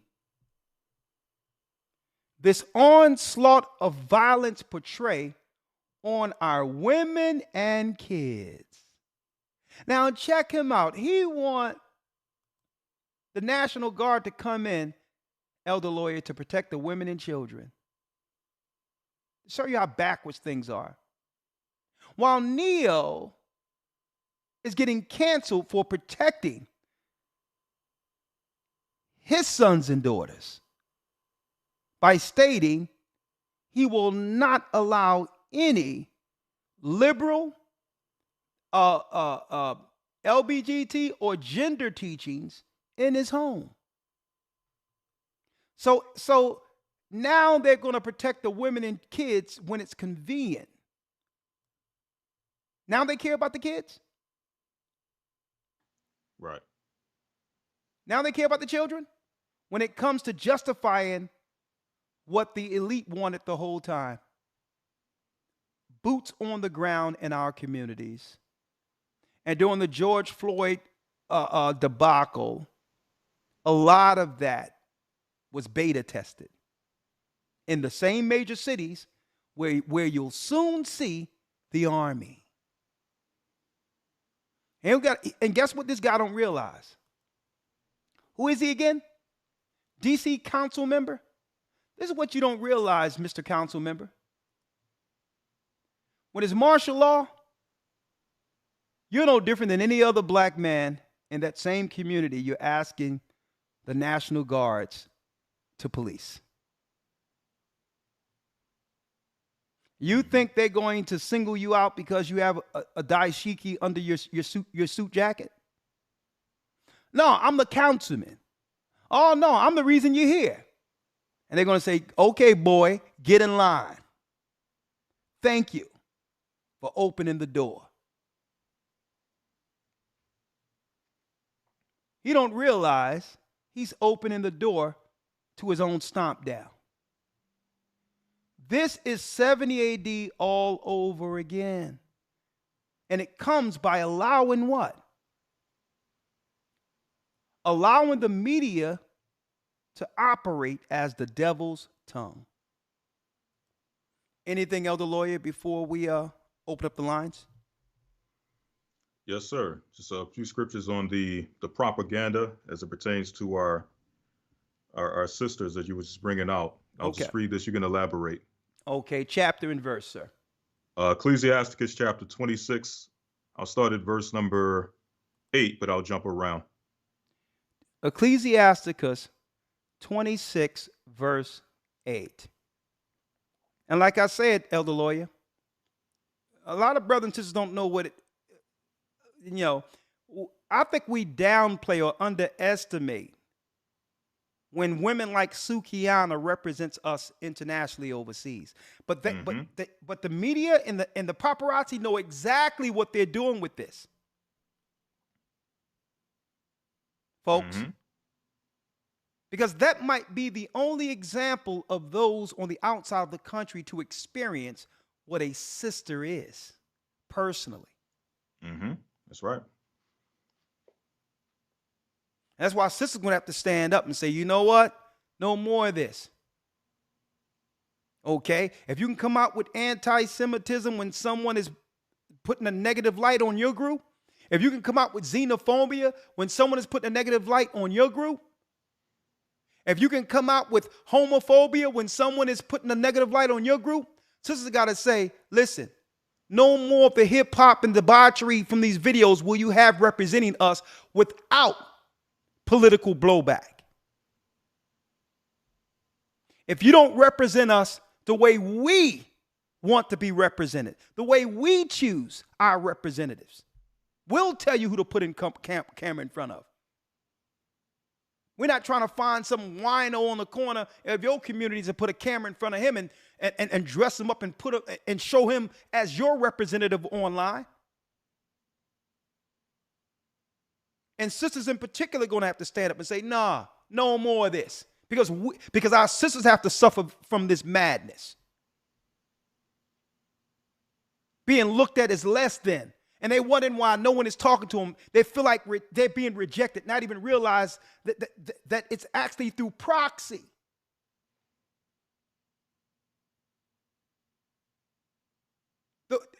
We're not the only people. We're not the only people in America who is actually impacted through the power of media. Other people in other countries shape their understanding of you based on your representatives. And Esau know this. So they allow this girl Sukiana to go over and embarrass all of our people. And I know some good women. But the devil's media isn't going to show any of these women. Ever. It's a shame that we allow them to choose the worst of our people as representatives. And they understand what this does, folks. It's demonization before, and it's justifying the UN and all of them to let the armies loose on our people and be justified without the blowback that they had during the civil rights movement. Let's read it, Elder Lawyer. Yes, sir. And it just shows that the enemy, he understands propaganda and he understands psychological warfare. So, for example, all of these are examples of things that the Bible tells us to try to avoid, to not be. Yet the enemy takes these same images that the Bible tells us not to be, not to replicate, not to imitate, and he makes these the popular images for us to imitate. So, for example, starting at verse 8, again, I'm going to jump around. Ecclesiasticus 26 and 8. A drunken woman and a gatter abroad causeth anger, and she will not cover her own shame. Someone asked, who is Sukiana? Sukiana is the latest debaucherous rapper they have out there, who speaks of all types of vulgarity in the bedroom. And that's an understatement. Some of the most nastiest things she put behind trap music of what she allowed to happen to her. And that's as clean as I can be on a Bible show, folks. She went and even I mean, where's the one video? I won't even play what she said, folks. But it's embarrassing. Mm-hmm. It's embarrassing. And it's these same people with their cameras behind this girl, goading her on to misrepresent who we are. She's talking about getting stretched and all this other crap.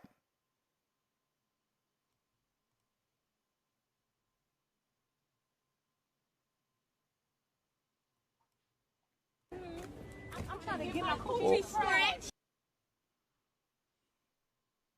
Embarrassing.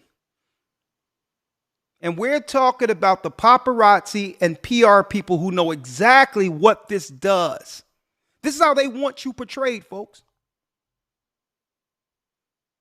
You try to put a camera behind a white woman or a Jewish woman or an Asian woman as the paparazzi and allow her to go throughout this earth like this and see how long you last. Or an Arab woman and see how long you last.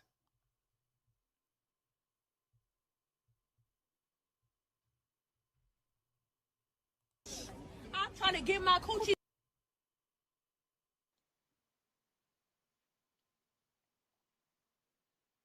Now, let me make it clear. We've always seen people like this in the neighborhood. And they weren't to be taken seriously. It's not like this just cropped up from nowhere. Right. Okay? But okay. We knew that, okay, there's a place for that separate from the prestigious or representatives of our people until she find Christ. No way we would have allowed, Martin Luther King and others would allow them to march her around like this. They cherry pick people out of the neighborhood that they know who's going to totally destroy our image within no time. It's not like people like this didn't exist. These were the people like, okay, yeah, she's coming. Yeah, anyway. But I'm going to tell you, folks, they meticulously came in and found this in our culture, the worst in our culture, and say, you know what? We're going to take the belly, the low of the culture, and totally destroy their image publicly throughout the earth. Why are they doing it such at this time, folks? Because we know we Israel now. And they can't stand the fact we're staking claim to it. So they're not going to find an Israelite woman who follows God's law, who's humble, submissive, who's modest, who's loving, who loves her children. They exist, whether they are Israelites or don't know they're Israelites. These women exist in number, but they'll never show them publicly internationally anymore because this is the optics they want on our people before destroying them. They're like, yeah, these are the women who are raising the next generation of children, folks. That's how they're portraying this overseas. And if you think this is something, she's in London now. It won't be long before she's in China to look to disrupt our culture, or the Middle East to seek to disturb our culture. Mm-hmm. Right. See? That's why they took her over there and put a camera in front of her. There's many days we've seen women like this in the community acting out, getting drunk out of their minds. Say, listen, go home and go get some sleep, girl. Mm-hmm. You don't travel overseas and make her an ambassador who represents our people. And guess what? The paparazzi, her PR people, all of them were goading her on before the cameras rolled. And I wonder what ethnicity or religion they were a part of. I wonder. Let's finish reading before the calls. We're going to wrap this up quick tonight, but I just wanted to show you this real quick.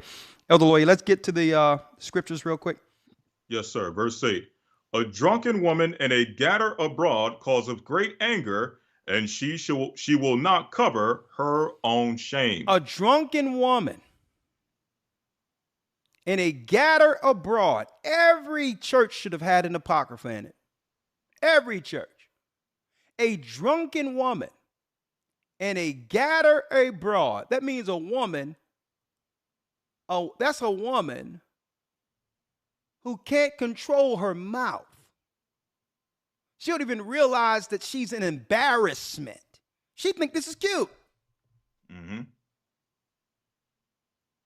A drunken woman and a gatter abroad.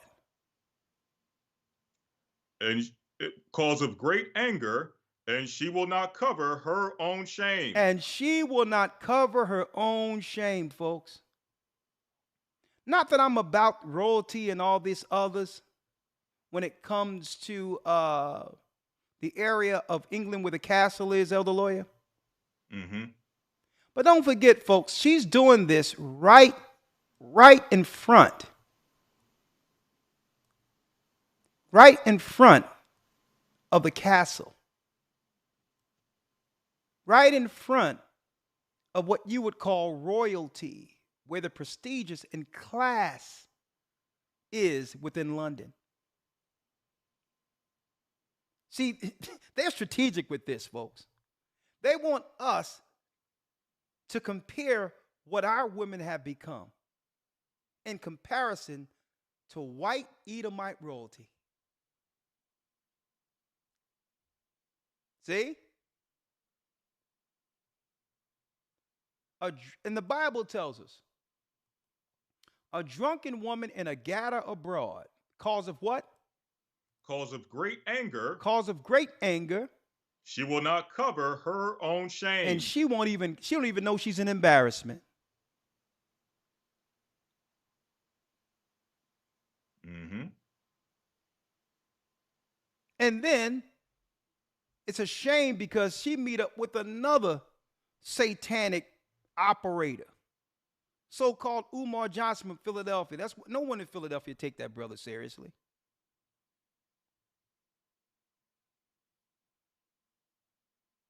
Embarrassment. Only so he can get some type of recognition online. Clout chasing.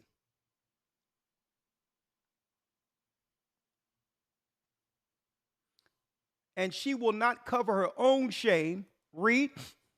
Yes, sir. Verse 9. The whoredom of a woman may be known in her haughty looks, her haughty and looks and eyelids. And eyelids. Now, I'm not the fashion police or whatever the case is, but there have to be something with these eyelids, with these eyelashes. And it comes down to there's a time and place for everything. Mm-hmm. Somebody fancying themselves and prettying themselves up for certain occasions, okay. But I think one of the biggest destructions within our communities right now that have overtaken our community is the spirit of vanity. Where we've lost ourselves in these alter egos or avatars. Read. If I can mention this before moving on to the next verse, what the Bible is showing us is that there's a typecast. And again, we're not the fashion police, but the Bible is showing us that there's a typecast for what the Bible calls a harlot or a whorish woman. Yeah. And there used to be a time period in which you could identify a harlot based on her attire. But through the propaganda machine, they've taken the typecast of a harlot, herald that image throughout the four corners of the earth, predominantly towards our people. And now you have a thing in our community where sisters who would normally dress separately or would be identified as otherwise because they did not used to dress in the same fashion of harlotry, have now adopted the fashion of the harlot. Now you can't tell the difference. Now everyone looks or have taken on the same exact typecast that the Bible warns us about. Yeah, and I'm glad you bring that out. We're going to talk about that a little bit more this coming Sunday, how the good girls are those who normally wouldn't deal with that provocative fashion feel pressured to do so now. Mm-hmm. And there's a reason why they said it so. They said it so that now you'll get caught in the shrapnel that comes with what happens to the weaponry, along with the attacks on those who are operating that way. Now no one knows the difference. Mm-hmm. And what sisters say? Well, I have to do this because these are the men, these are the women that men look at. Men have always looked at women. But those are not the women men marry. We have to get out of this looks things, because a man looks somewhere that he wants that person. Again, an entirely, 1 second. They'll begin to believe, hold on. Okay. Are we still there? Hold on. I believe so. Okay. They'll begin to believe that how they think of an attraction is how men do so. No. And they feel pressured on Instagram seeing other girls or a guy they may liking a girl that's dressed provocatively as a threat to why they need to do so. But the Bible tell you, I'm going to show you how men think. And the Bible tell you, sisters. This is how the Bible teaches. This is how men think. And see, the Bible in of itself is a patriarchal literature. So if you want to know how a man thinks, listen to this scripture. Not Steve Harvey. Right. That's nonsense. Act like a woman and think like a man. Utterly ridiculous. An impossibility. You want to know how men think? The Bible is led through a patriarchal literature. It tells you how men think. Mm-hmm. The whoredom, 26:9. The whoredom of a woman may be known in her haughty looks and eyelids. A man, that's right, determine whether or not a woman is loose immediately based on this. Mm-hmm. Her outward appearance. 10. If thy daughter be shameless, that means she have no self-awareness. That she's willing to put herself out there provocatively. That could be what? That can be really to her detriment. Because shameless means you're putting yourself out there and somebody can harm you. Mm-hmm. If thy daughter be shameless, that means she has no self-awareness, being provocative and doing all these things to attract sexual attention. Keep her in straitly. Don't let her loose. The last thing you need to do is liberate her according to the Bible. And what did Satan do? Satan gave liberation. Freedom to free yourself from your own man.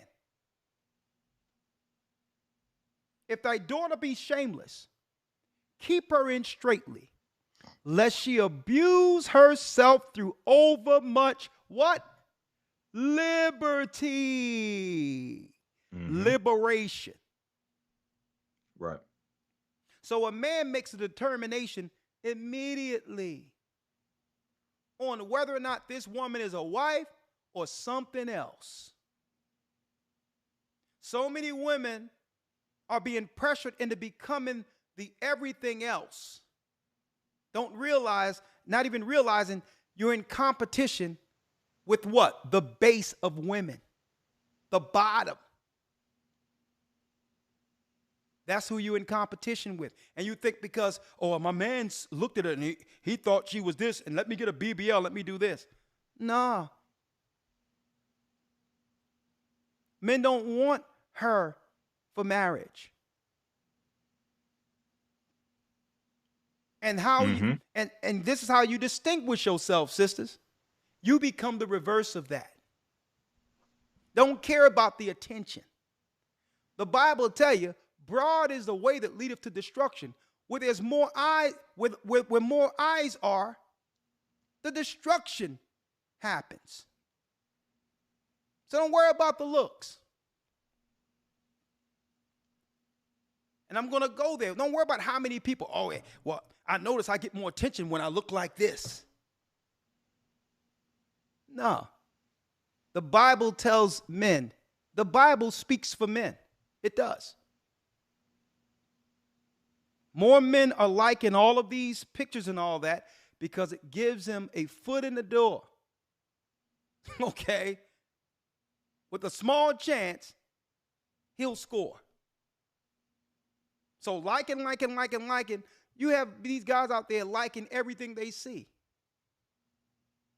And we're going to talk about that this coming Sunday. It doesn't mean that these are the women he wants, that a man wants. If thy daughter be shameless, keep her in straitly, lest she abuse herself through over much liberation. There's no reason that liberation should have happened for our women. There was nothing to be liberated from. We were on the bottom, going through chattel slavery, fighting the enemy together.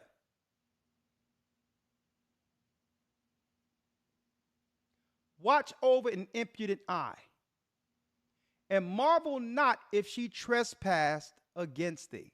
Watch over a woman whose head is on a swivel.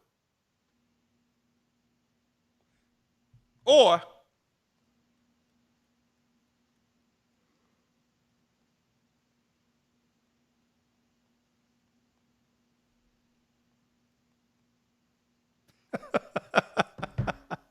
oh, can I see your phone for a second? What phone? I seen a video the other day, Elder Lawyer. A woman held on to the back of a window with the window barely open while the man was slowly driving the car because her phone was in the car. Almost risked her life running on the side of the car saying, no, no, no, no, no, because the phone was in the car.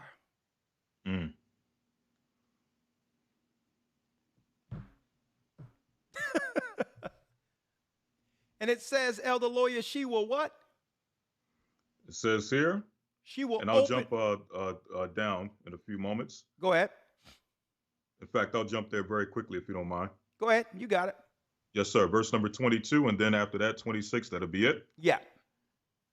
Verse 22, and harlot shall be accounted as spittle. But a married woman is a tower against death to her husband. But a what? But a married woman. But a married woman is a tower against death to her husband. Is a tower against death to her husband. So the Most High is delineating, distinguishing between the good women the media don't promote and the rest. The women that the media, the devil's tongue, promote are like spit to God. And I know that seems harsh. And that's because, especially with women, it seems harsh to them because why? They have connected themselves strictly as women to sympathize with women and to relate to women, not realizing you've attached yourself to a sinking anchor that shouldn't represent you. But the Most High does the divide. A married woman is a tower against death to her husband. She would very well jump in front of a bullet for her man. That's right. And she's working to protect him even when he don't know he's getting protected by her. She's working to keep his image intact. She's working to have him what? Have him viewed as the image of God. And the Most High says the other women, nah, they're counted as spit. Mm. And that's harsh.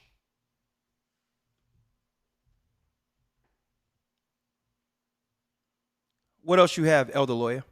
Yes, sir. Last verse, verse 25. And guess what? And it's deep because people say, let's talk about the men. There's always men for these women. Mm-hmm. Hey, let me read 23 before I read 25. Okay, let's read it. A wicked woman is given as a portion to a wicked man. Thank you. The man that's with these women are just as worse. Mm-hmm. So you get what you got. You want to talk about the man? He's Right. with these women. Okay. But what?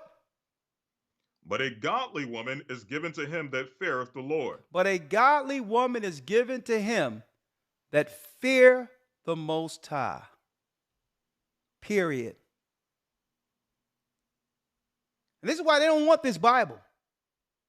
The synagogue of Satan and other them, they talk about everything except this Bible, because this Bible does what? It makes a dividing line. There is no in between you can get in between. There's no gray areas. You're down with God or you're not. You're either righteous or not. See, but Satan liked to play in the gray area. See? And now sisters can stand up and say, well, no. I'm going to delineate. I'm going to divide myself. I do not want to be recognized with the rest of these women. Same, because guess what? Men already do it. I don't know if y'all recognize, folks. Men have done this for years. There's never been a thing where whatever one man does, all men follow. No. There was never, folks, I'm going to tell you this right now. There was never a sagging pants moment throughout my existence. Okay? And there's men under me, young men under me, who would have never operated outside of some level of class and proper decorum. Okay? I mean, even Jay-Z, he went from the fitties and all that and the hats and the long sports shirts and all that. And the next thing you know, he got too old for that and said, you know what, it's time to put on a suit.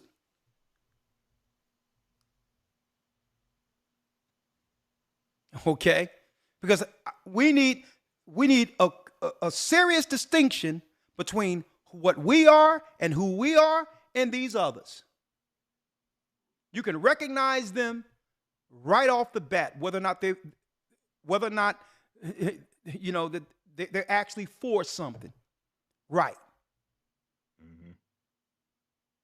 You can even go into the hood.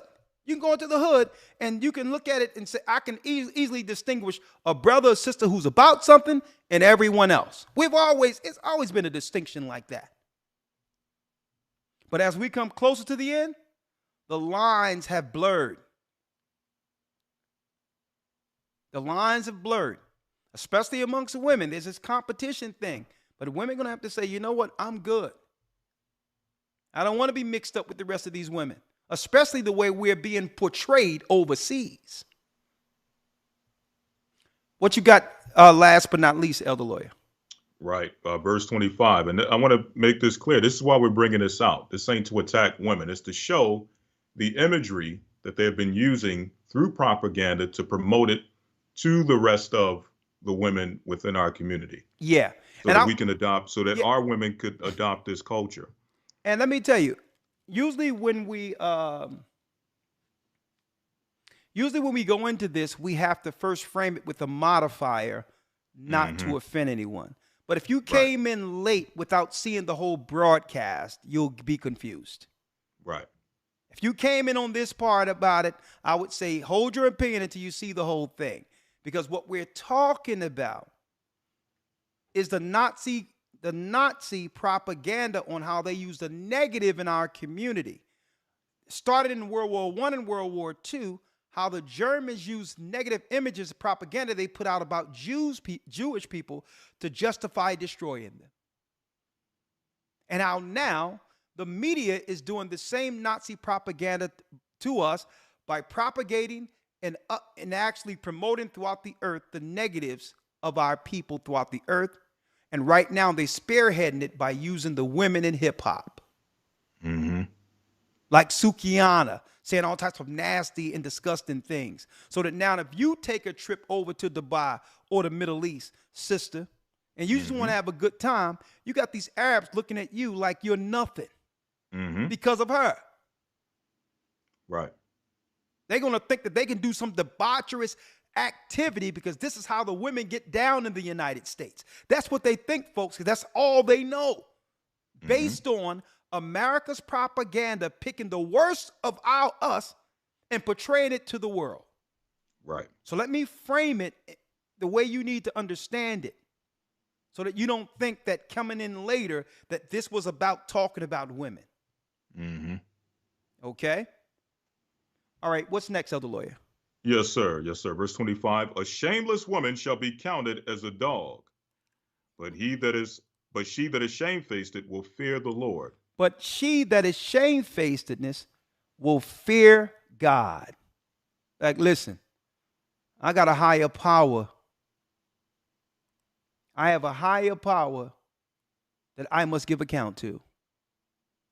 I don't care what the world thinks. There's a lot of sisters like that too. I don't care if the world, if people shun me or women don't like that I'm a certain type of way. I'm not like you. I have God to give account. I'm giving account to my God. I don't care if you like me. I don't care. I'm not going along with the herd. There's many women like that. And these are the women who succeed in family and all of that. It's not that they don't understand what other women are going through, but they're not going to relate themselves to someone who's going to pull them down.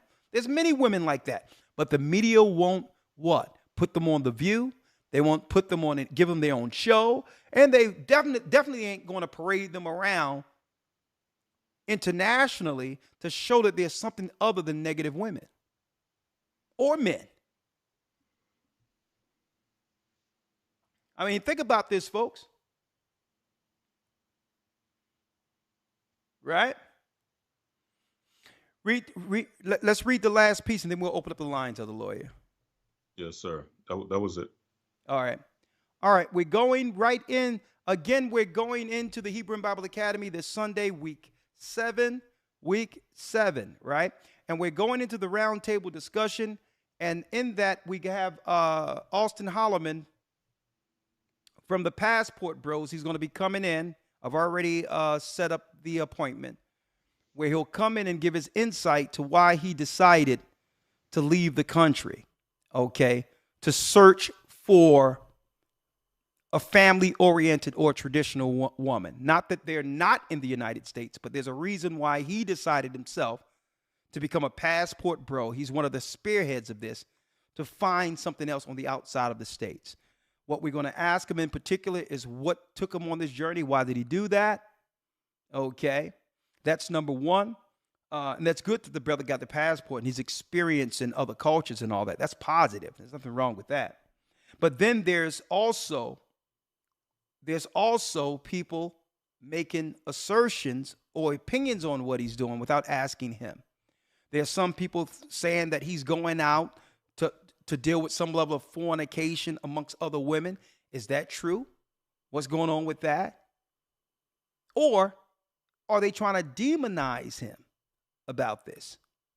What is it? And if he could find a woman in the United States, right, what would he be looking for? What would have to change in our women to make it where, okay, there is some good women here, all right? And not that he's the all to end all, because there may be some women who don't like him at all. It has nothing to do with whether or not you like him, more so than what are the conversations out there, because this passport bro thing has blown up, especially after the death of Kevin Samuels. Okay. So it's not going to be a thing where it's bashing someone. Well, it's because of, nah, it's about your real life experience. Many men with upward mobility and opportunity who have something to actually offer are choosing to leave the country. Right? Now, eventually, I believe everyone needs their passports anyway. Okay? So that's the positive out of this. In case something blows here in America, you'll have an opportunity or options outside of the country. That's my take on it. But all in all, he could have some insight of what these other cultures are within that he's frequent in comparison to the community he was raised under. What are the differences out there? What have you found out there that you didn't know existed before leaving America? Okay. What is it that we can teach those who didn't have the opportunity to travel? I've traveled. I've seen other cultures. I see the difference and I know the difference. All right. But I'm not going to just outright just put away or do away with the whole demographic of my people that we listen. We have to save as many people as we can. See, but he's not a Bible teacher. He's not a preacher. So he's not beholden to that. But his opinion on what he's experiencing is warranted. So we're going to talk about that because many is following it. And you know, at the end of it, the Bible's open. So Austin Holloman, get ready. Someone asked, who's Austin Holloman? He's the brother. He's known. He's been interviewed on a lot of mainstream circulations and shows throughout the world as the Passport Bros. They are a group who is saying that in general that the relationship thing is rigged, especially against black men in the United States. It's rigged. That's what he stated. He says, even if you do get with someone that's nice, somehow the system going to come into play to make an end around to destroy a black man with upward mobility. Now, that's his opinion. And he's going to give his opinion on how the politics won't allow him to be like, you know, in a relationship like his father was and his grandfather was. So I believe a lot of what he's dealing with is warranted when it comes to tradition. Okay? I'm not here to promote his methods and all that, but I know eventually we're going to have to leave and go into other countries anyway. So I'm going to steer the conversation where it needs to be for a what? A healthy medium so that we can understand one another. He's a young man, so there's going to be many young women and young men within the dialogue who can be, you know, helped through healthy dialogue. Okay, so we're going to talk about that. All right. Someone says, if I had the money, I would travel too.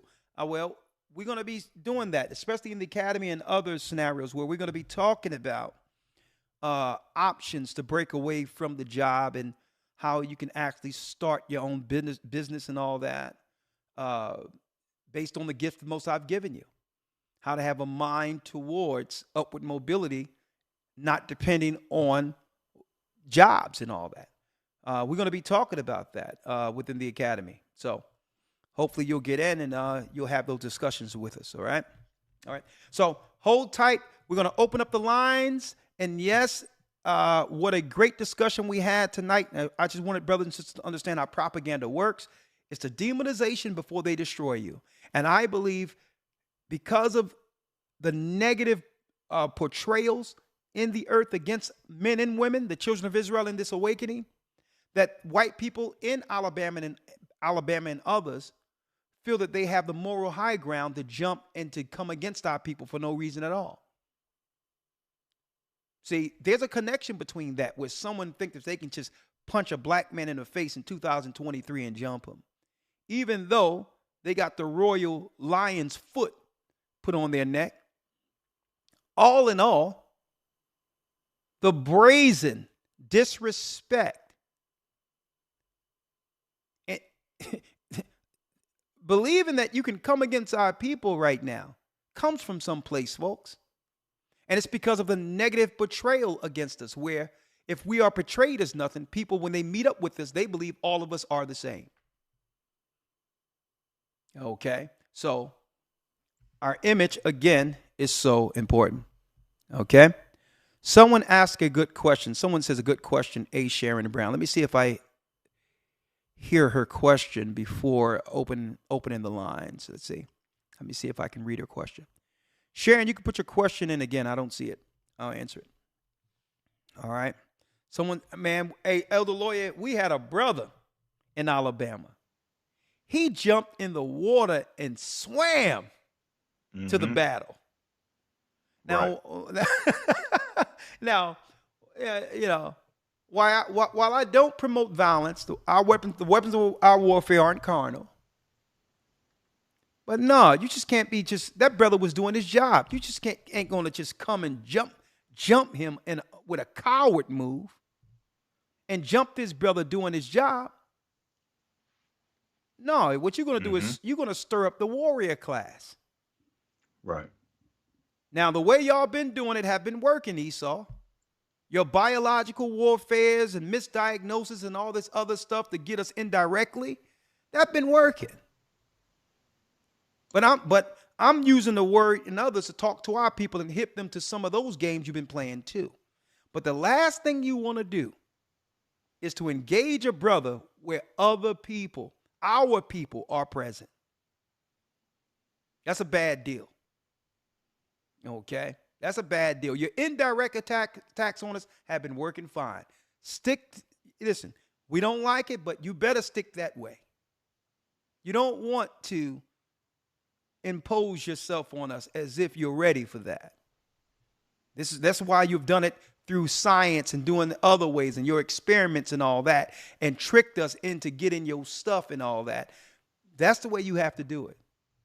But just fist, just mano on mano, no, you're not going to win that one. All right, my brother jumped in the water. I mean, Lord have mercy. You talking about Wakanda, the Black Lion, Hades with the Black Panther, the Black Lion. Right. He jumped in the water. He started hitting it. Came on the dock. He didn't care whether or not there was something in the water. He came on the dock and just came from the dock with one hand. In the other hand, Elder Lawyer, it was a two-piece uppercut body shot.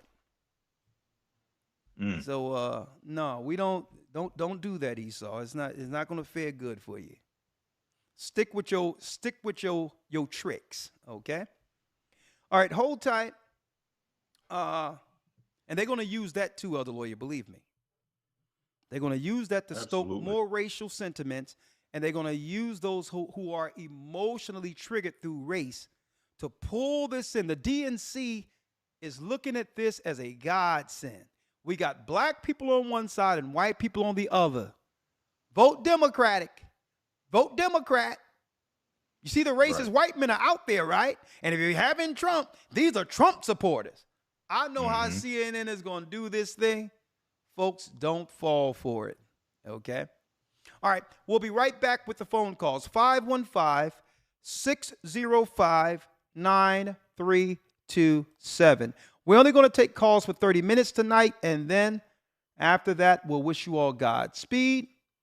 515-605-9327. All right, 1 second. Let's see, hold on.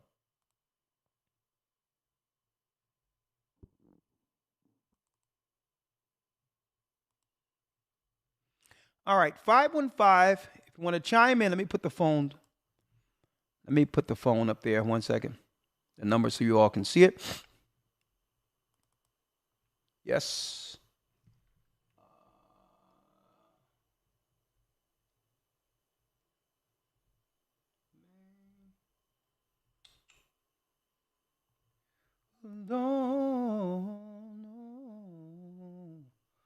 All right, 1 second here. Da, da, da, da, da. 1 second.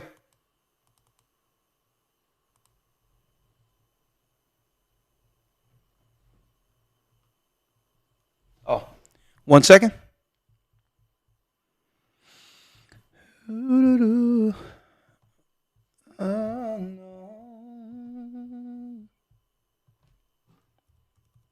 515-605-9327. Oh, that's why. So chime in, give us your opinion on what's going on out there. Any part of the conversation you would like to chime in with, Elder and I are open to hear that and answer any questions you may have. All right? Hold on. All right. Yes.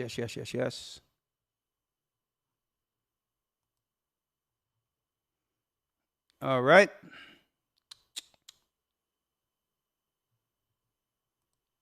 Bear with me.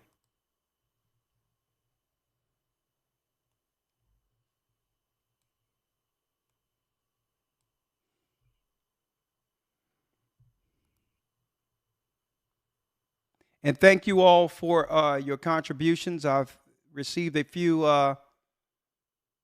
cash apps in the midst of this, so thank you for that.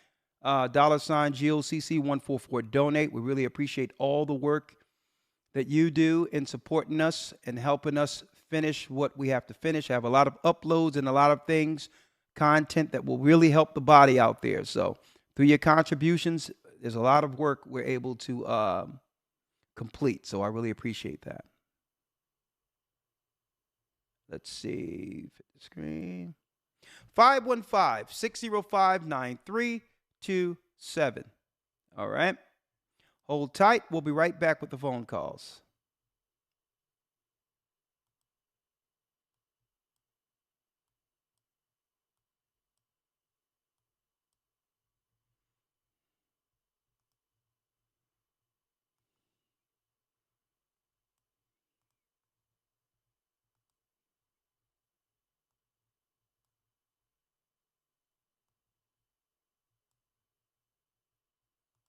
The Bible. Is it hard to understand?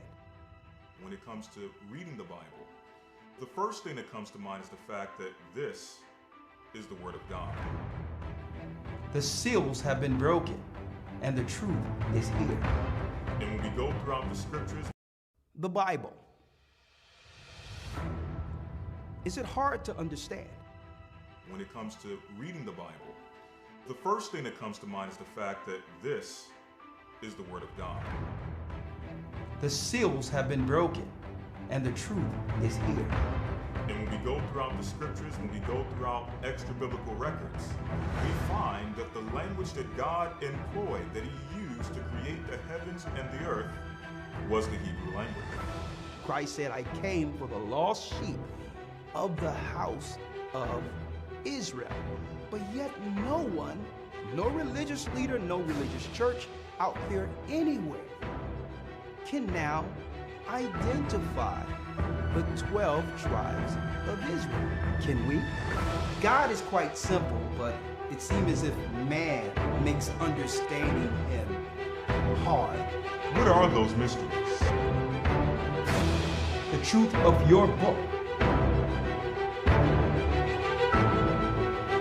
And the truth will make you free. The Hebrew and Bible Academy. You're invited.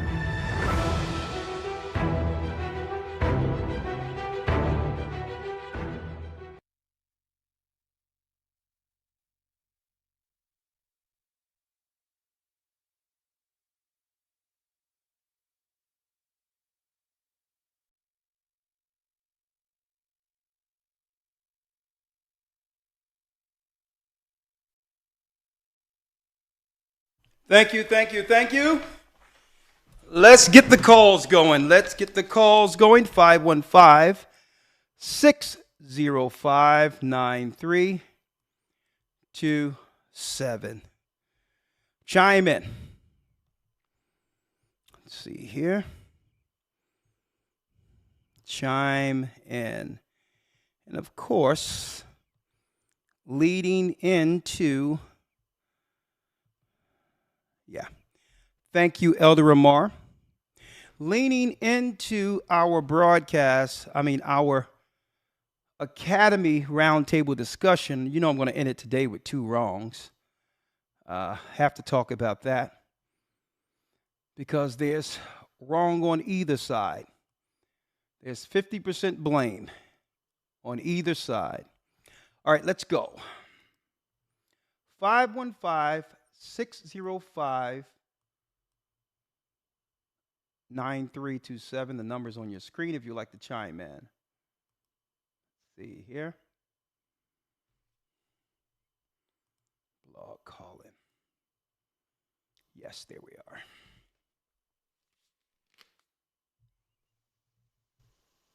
Blog Talk Radio. Welcome to Blog Talk Radio. Please hold and you will be able to listen to the show. All right. Unmuted. All right. Thank you, Elder Ramar. We're live with the Gathered of Christ Church, and I wanted to show you how propaganda is used. Okay? We can't take for granted or sleep on the magnitude media and propaganda has when it comes to seeking to destroy people. Okay? It was used in World War I, World War II, and it even happened during Desert Storm. All right? Before Desert Storm, with the quote-unquote so-called attacks on the World Trade Center, whatever that was, right? And they used the propaganda against the Middle East to justify going to war. Yellow Cake and all these others that they talked about. So, and right now they're using the demonization of our people as a pretext to have the National Guard and others come in to destroy us in these cities. But it started with, that's right, the tongue of the devil's media continually portraying us negatively in the media. And this is why I'm glad when we have brothers that are willing to speak up. Jamie Foxx. And I love when there's brothers that's like Neo, who's willing to stand up. People can say what they want to say about Kanye, but he isn't a coward. He has courage. He's willing to stand up, even in the wake of being canceled. Brothers like other, and there's others out there. There's others out there. And guess what? It's best to speak for yourself before the media begin to spin stories to destroy you. So I'm glad Neo got in front of that when it came to parenting in a world of total degradation today, where the liberals are promoting children making their own decisions against parents. It's time to get in front of this. 515-605-9327. And we're going to let the phone calls in according to the minutes you were on hold. Let's see here. Zayakwa, 330 area code. Shalom. Shalom, Elder. How are you? I'm blessed by the Almighty. The floor is yours. All praises. I don't know if you remember me. I'm the one that y'all thought was Sunshine. No, I remember you. I remember you trying to clone yourself into Sunshine. But go on. The chat Christian be sunset. Oh, okay.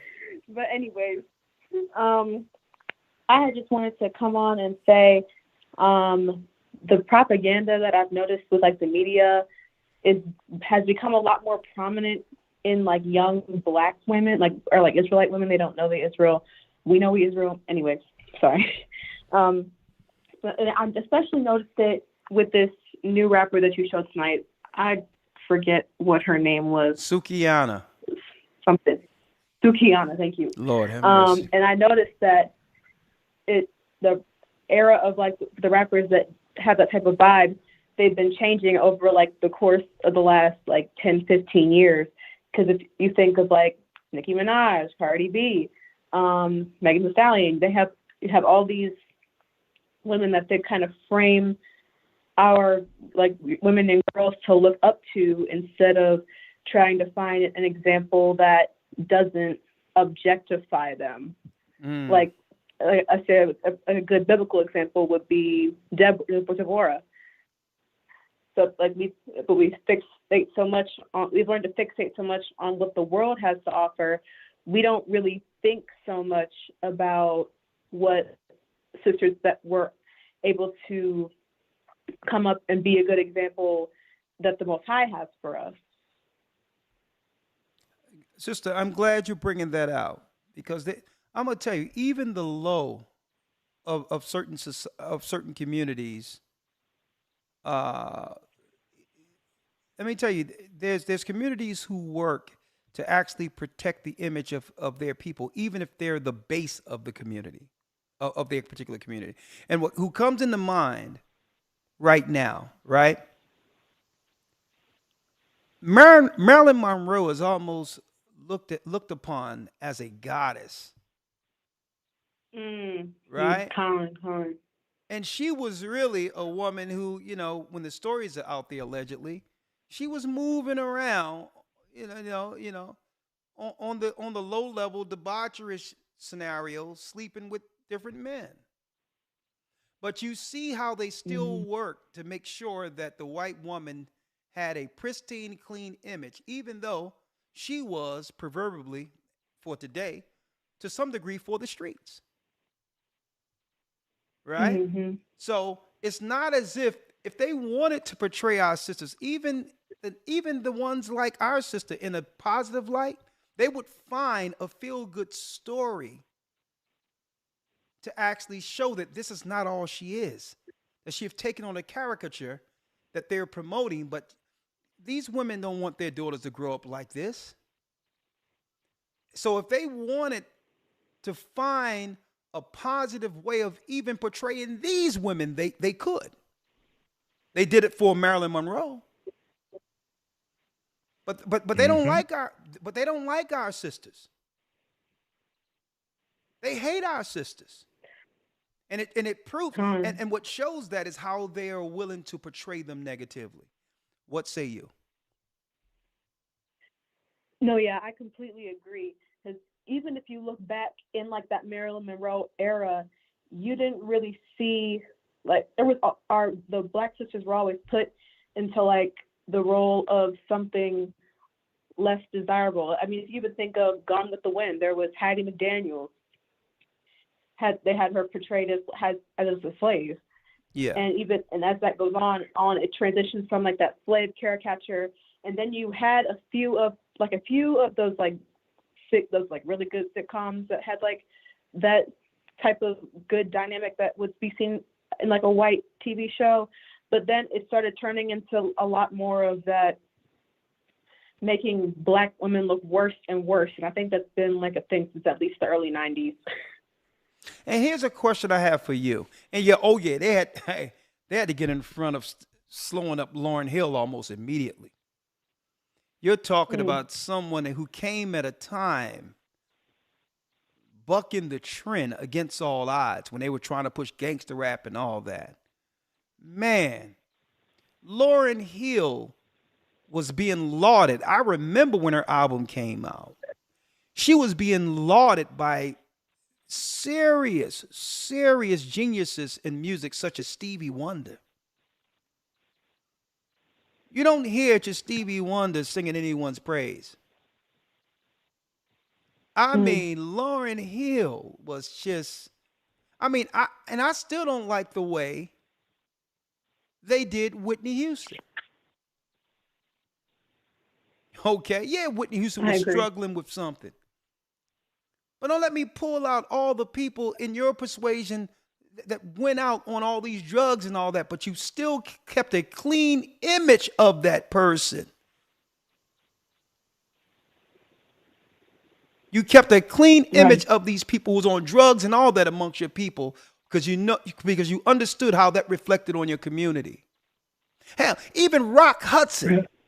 We didn't know Rock Hudson was gay until he only had a few weeks to live. When they claim he died of AIDS. Rock Hudson was gay? You didn't know Rock Hudson was gay? No, sir. They kept that thing under wraps. A heartthrive a heartthrob. All the women loved Rock Hudson coming up. And guess what? He was straight out gay, not just gay, Liberace gay. He was out there. Oh yeah. But guess what? It's how what they do with an image. So if they really wanted to show us in a positive light, they would do so. But go on. No, And that's not alleged that either. You say that because. Sorry, go ahead. Yeah. It's crazy that you say that because they put so much work back in the day to hide sexuality, especially like in certain communities, like you just said with Rock Hudson. Like I didn't even know he was gay. Yeah. But it makes you think how much stuff like pride was pushed. Like I don't know if you're familiar with the TV show Pose.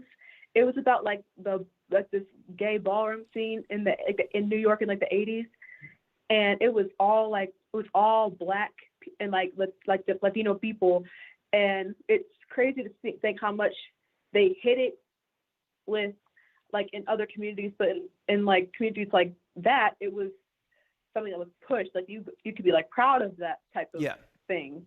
When in other ways you could be like I didn't you're see that ashamed yet. of it. Yeah, I'm gonna place you on hold. Thank you. Your calls are always great. I'm gonna place you on hold. Thank you for your call. Always great. I appreciate it. Yeah, but what I'm saying is Billie Holiday struggled with things, but they kept their image a certain type of way. It was a time of class and you don't want someone to have a lasting impression on a person who've contributed so much to society. And this is why they've always worked to make sure they protected the image of those who helped create our culture to some degree. And I'm going to tell you, I still believe that Whitney Houston would have had a squeaky clean image in the media, at least, because everyone know behind closed doors she was struggling with something until they put the bulldog on her, Wendy Williams, publicly. And folks, they started doing this stuff when Whitney Houston and Bobby Brown went and baptized themselves in the River Jordan, and they knew they were Israelites. At this time, they was visiting Ben Ami, who was over in Israel, in Dimona, Africa, Israel. And no sooner as they proclaimed that they were from the children of Israel and was baptized in the River Jordan over there, no sooner as that happened, they began the spin machine to now bring out all her dirt, suck Wendy Williams on her, and now made it out that she was just this drug head out of her mind and sought to soil her image. A lot of y'all don't know this. A lot of y'all don't understand this. It's something about them attacking us once we realize we're Israel, folks. Because I believe they don't want to answer. They don't want to answer the hard questions. Well, if these people are Israel, then what's up with you? What's up with y'all? Let's at least have the conversation so that we can come on one accord. If we're Israel and you're Israel, why can't we be brothers? Why can't we dialogue publicly? Let's have a CNN dialogue and let's talk about it. Okay? Because not all Israelites call people devils. Not all Israelites are against other people. Not all Israelites cannot dialogue politically. There are Israelites who are cordial and respectful like Christ was. Okay? And we are from his bloodline, from the tribe of Judah. We don't hate no people. But there's something about it. They don't want that conversation to be had publicly for some reason. They don't mind getting on the media, on the news, and talking about all this other stuff, ignoring the 800-pound lion in the room.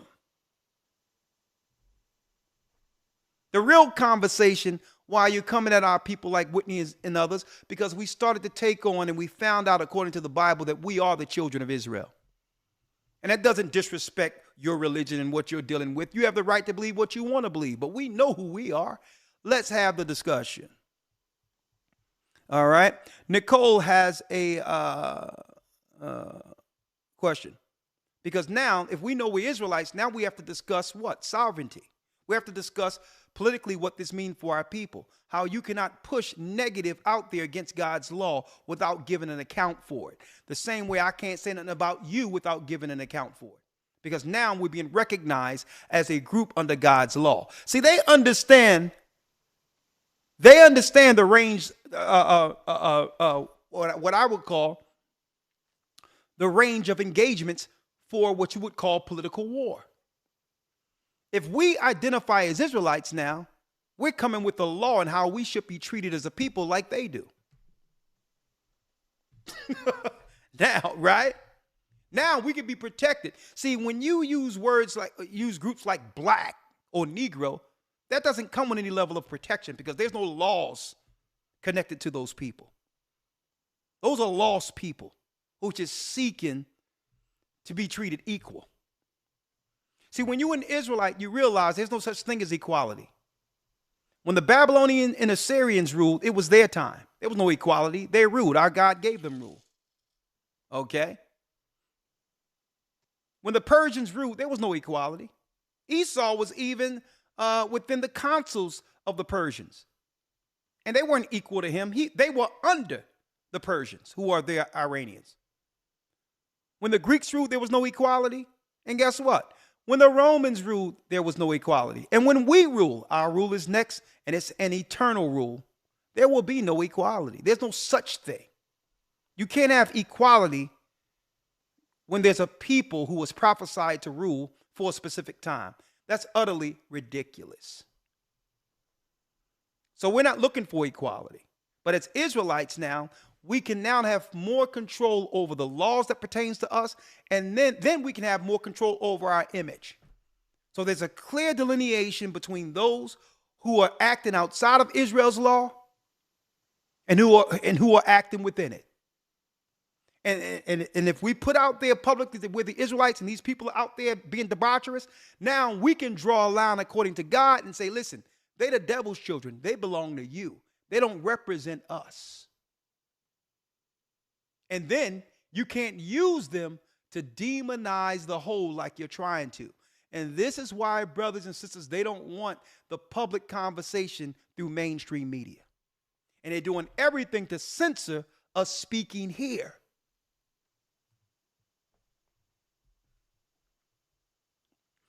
(856) area code.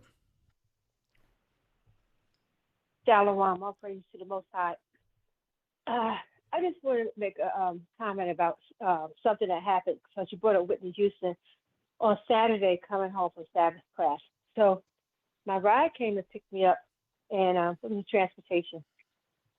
And the driver, an Esau brother, began to talk about Whitney, and there's a street named after her. And I said, yes, but that's a shame what was done to her and her daughter. And he went on to say, oh, it was the drugs, the drugs. And I don't know what made him think that he was going to be able to have a full-blown conversation with me, not looking like him, and talk about Whitney. I took my phone out, and I said, hey, girl, you got your stuff packed for Tabernacles? And for 40 minutes, I talked about Tabernacles, packing clothes. You better get your stuff ready. I wasn't talking to anybody but myself for 40 minutes till he dropped me off. But what was not going to happen, I'm going to sit there and talk to him in a conversation to degrade my sister, whether I knew her or not, with him. I'll tell you this, sister. I wasn't going to sit and talk about her. Sister, I'll tell you this. Dave Chappelle put us down with how they really utilize the drug thing to justify, to tie things up so that we don't question their intent to destroy us. We don't question when they come, when they do certain things to actually get rid of us. Yeah. Dave Chappelle came in and says, yeah, they come in and they sprinkle little drugs on you and then, and then leave. And then they can tie it up by saying drug overdose, nothing to see here. Yeah. And this is why they got drug dispensaries all over the place, talking about opioid overdose and all this other stuff out there. So it's a built-in excuse, because only thing our people, I found out, only thing our people need is a built-in excuse so that they don't have to do anything. They don't have to look beyond this, beyond anything that's being told, if they can have what? A built-in excuse to answer for things we would normally question. That's lazy. Oh, it was the drugs. Oh, it was the drugs, allegedly? Well, what about the night before Whitney Houston died? There was a report that her daughter was in the bathtub. There was reports out there. That wasn't alleged. There was reports out there that her daughter almost drowned in the bathtub, and some of the reports out there. So what about those reports? Yes, sir. And all of a sudden, she just slipped in the bathtub, allegedly, or whatever the case is, and was in the bathtub. And then later, her daughter dies mysteriously under almost the same circumstance.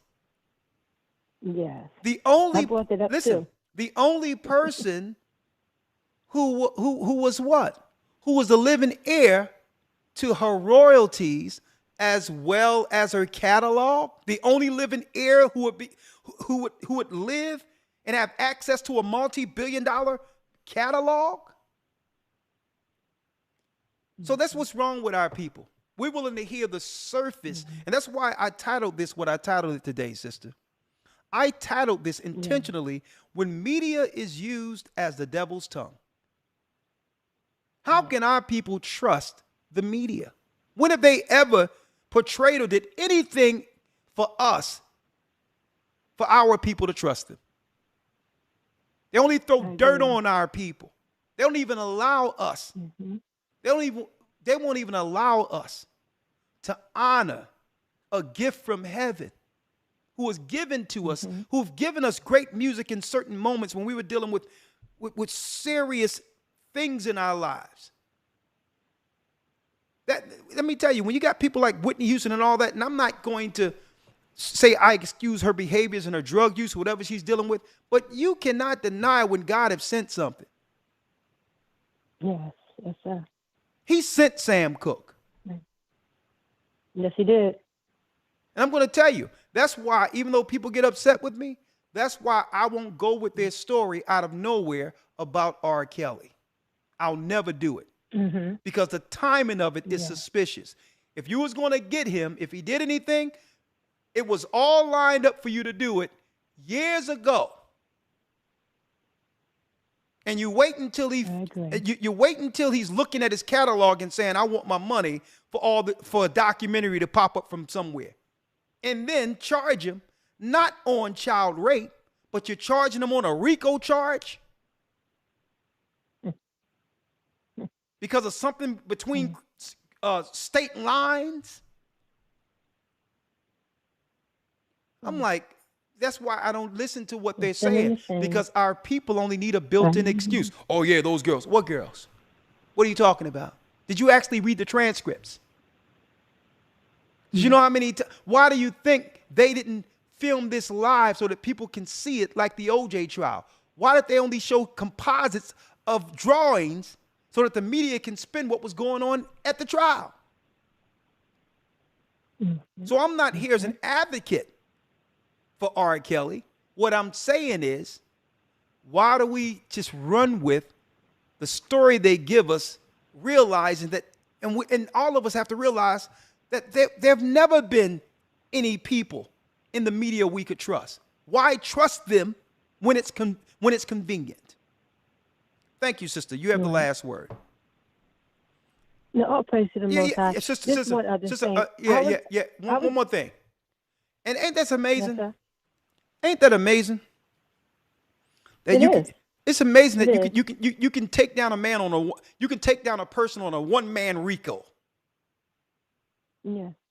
Well, I thank the Most High for the Holy Spirit, because I shut him down immediately. I grabbed my phone out immediately and didn't let him get one word in. For 40 minutes, he was trying to still have a conversation, and I kept talking to myself with my phone to my ear.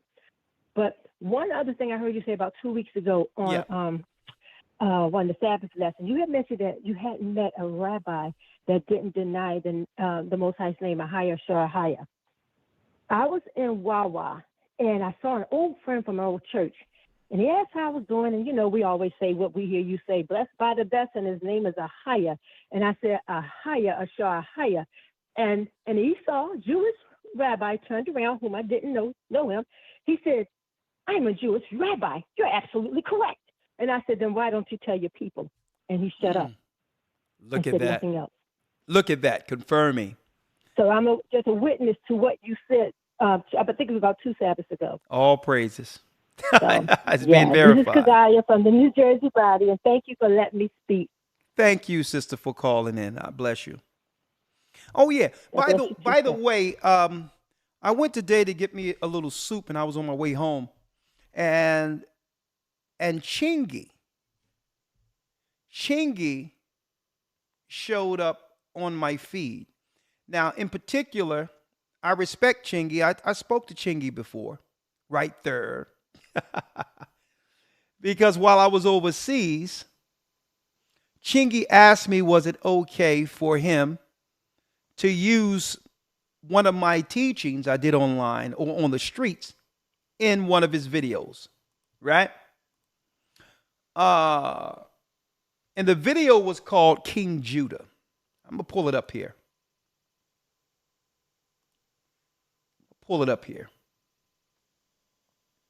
Let me tell you, our people, more people know than any of you can realize, folks. Believe me, this conversation is being had in many high-level circles. And I'm talking about high-level circles amongst our people. All right. There was a song called King Judah. Right?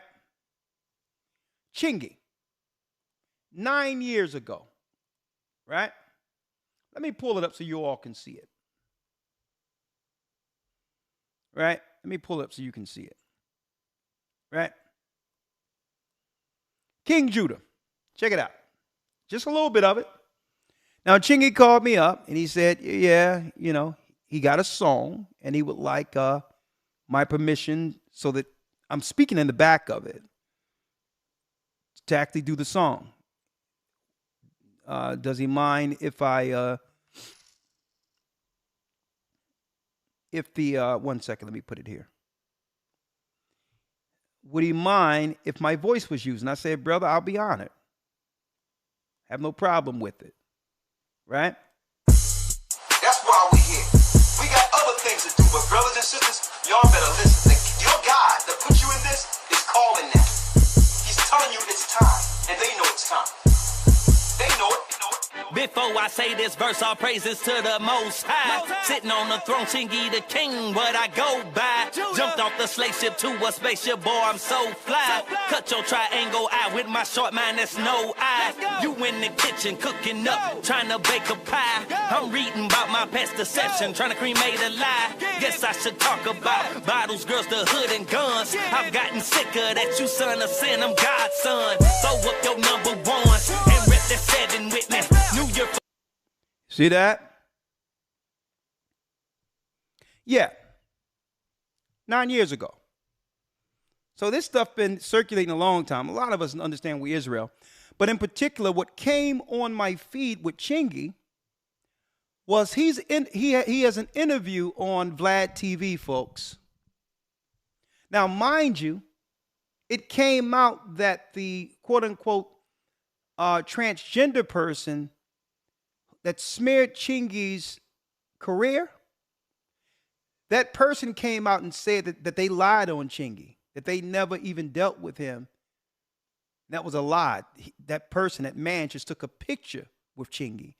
But then at first he said he did something, but then he came out later and lied. Told the truth and said, yeah, I made it up. Not allegedly. It was online. And Chingy lost his career because there was rumors he was dealing with out there transgender. You can't do that and have cred amongst the hip hop circle.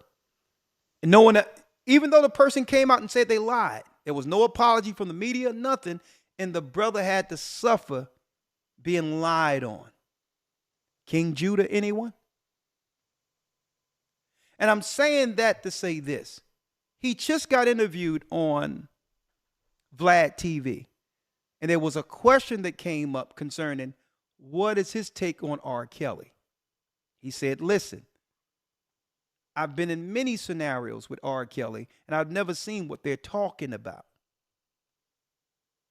Okay? I've never seen what they're talking about. He says, I'm not going to say it didn't happen, but I never seen what they're talking about. That's number one. Number two, this is what he said in particular. He says, I'm not going to talk about R. Kelly. Let me use myself as an example. I'm a grown man. Hit song out, popular, traveling on tour. I go to my hotel room. I go to the elevator. And parents, that means father and mother, stops the elevator and take their young daughter and say, you going upstairs with Chingy.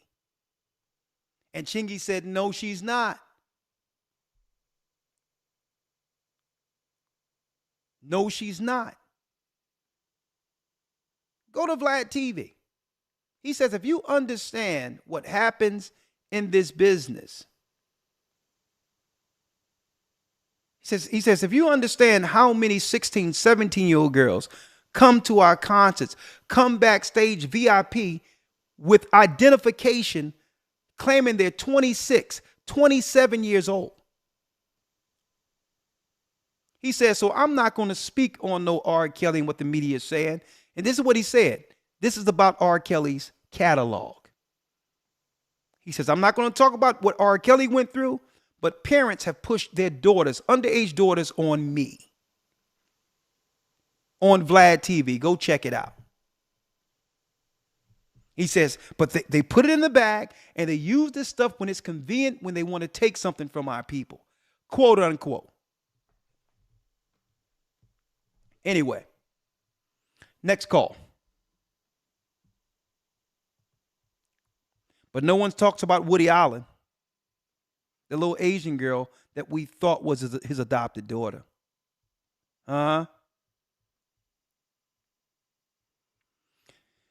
Nicola has a comment or question. Greetings. Shalom, Elder. Shalom, how are you? All is well. I'm so delighted to hear to talk to you. I tell you, I'm going to start out with the question. Are y'all still getting the church in Memphis in the works? Because I'm telling you, this town is desperate for truth. Oh, yeah. We're going to have a Memphis, Tennessee congregation very soon. Just hold tight. I'll tell you this. You have my word that before the winter time comes in, we will have a church in Memphis, Tennessee. Don't worry about that. We have it. We're gonna do it for you. Oh, that's good. All right. That's good news. That's good news. Now, yeah. I do want to add to the conversation. So much has been said, and a lot of things have been triggered. Just listening to you talk to other people on other people on the phone. But were you aware of this Sukiana who twerked in her video on a 10-year-old boy? Sister, let me tell you, after what I heard, because sometimes you go online and people are talking about something. The first time I've ever heard of this Sukiana young lady was when they showed that London thing, when she talking about what she want to do tonight. Oh, and I don't even want to see anything. And and she did this on a 10-year-old. It's like, am I surprised? Yeah. And why is it that, no. And now, sister, let me ask you, if a grown man would have been doing that and there's a 10-year-old girl, what would have happened? That's what I'm saying. The selective outrage in our community is unbelievable because, like you said, it had been the reverse. It would have been abuse and pedophilia. Okay, let me ask you this, sister. Accusation. Here's another question. Was there a public outcry amongst the women against this? That's exactly what I'm saying. We women have to step up but we are so just so messed up. I'm always advocating for our women to really return to the laws of God, because we're so whack and out of place. I mean, even the whole Barbie campaign for that movie, I don't understand why. I saw people on my Facebook feed having gone, grown women over 50 went to see the movie and talking about how good it was, and I got bit by the Barbie bug. And Barbie was to me, even before I came into this truth, I recognized that she was used as a white supremacist, just a doll. It seemed harmless because she was a doll, but her image that she, the standard of beauty and the covetousness and the independent spirit that Barbie had, it represented how it was damaging to to us as Black girls who wanted to be her and wanted to have her car and wanted to have her life and her careers and all those kind of things. And you would think that some of the women who supposed to have, many of them have PhDs and think that they are so smart and we've come so far, and how they just got completely wrapped up in the whole Barbie movie, campaign. And it baffles me sometimes how lost we are. But I know that this is prophetic. But at the same time, you really try to get out in front of it to try and say, hey, sister, do you recognize that you're envying your oppressor? Why are you singing the praises of this doll that represents white supremacy in this country? And you see the Nene Leakes and even Mary J. Blige, wearing all this blonde long hair now, and it's like it's just unbelievable what we see. But it's the selective outrage that really gets me, because Black women are just beyond reproach. You can't tell them anything. You can't tell them they're wrong, and they don't ever take any accountability or responsibility for their own actions. It's always somebody else's fault, and you better not ever say anything against them, because it's like the holy grail. You can Black women, especially if she's a single mother, you don't touch that. And our community is upside down. And I just really wanted to know kind of what your take was on about the whole Barbie campaign thing. I would just kind of love to hear that, because they even put a pink suit on the image of Martin Luther King. I don't even know if you saw that. He had a Barbie suit on. Just things that they do to our community that they don't do to other communities. Because, somebody, a revered dead leader in other communities would never put a pink Barbie suit on the image of Martin Luther, of their revered leaders like they did with Dr. King. And it's just it's high time for the truth to be to get out there so that people can be able to just stand back with an objective eye and realize what the elite is doing to propagandize and really grab the whole of our children, to make them soft, to really get them out from under us. It started when they had it where women had to work and get them away from their children at home. And we have got to figure out a way to be able to maintain, whatever good thing that we have left in our community, and pull it together so that we won't be consumed by the wrath of God, by the judgment of God that is obviously on this country now. And I'm just kind of curious about your take on the whole Barbie thing. It was so huge, and I didn't even see it coming. Not the way I did. I was just thinking we were so enlightened. We certainly wouldn't have fallen for that. But it just goes to show you just how messed up we are as a people. Yeah. I haven't seen it. I've been looking into it, but just back in the day, like growing up, I knew something was wrong with this Barbie fascination. It's more so she's become an idol. She's an idol. I believe that when you do the research on things, I believe there's spirits that are preyed behind a lot of these products that they are giving out to our people. It's deep, and you bring them into our homes, you think it's a doll, but You don't know the witchcraft that come from those sorcerers who are over the products. Any two times they'll sit Yeah. and pray at Sony Music over over their masters of songs before releasing them to radio stations. Wow. There must be something to their conjurers and witchcraft into the music as well as their products. So all in all, it's an image. It's that mirror, mirror on the wall pathology that for some reason our people living vicariously, through the idol. Yeah. They look in the because you said Mary J. Blige and others. I'll tell you, with the blonde hair, you'll be surprised who they see in the mirror. They probably think that they think they are the woman they're making themselves to be. So this is witchcraft. This is magic on a high level. To us, it looks to me, it looks insane. But all in all, it is. I can't listen, but what you can't downplay, sister, is the magic. Especially when you're overtaken through the spell. Mirror, mirror on the wall. You're sitting there looking in the mirror. Yeah. And guess what? You may be black as I am, and they see Barbie in the mirror. Mm-hmm. That's it, because it's like a spell. Because it's like, why would you think you fur on your eyes? These eyelashes. Yeah. Why would you think that fur on your eyelashes is attractive? It's like you have such a warped sense of what even is attractive, let alone what is righteous.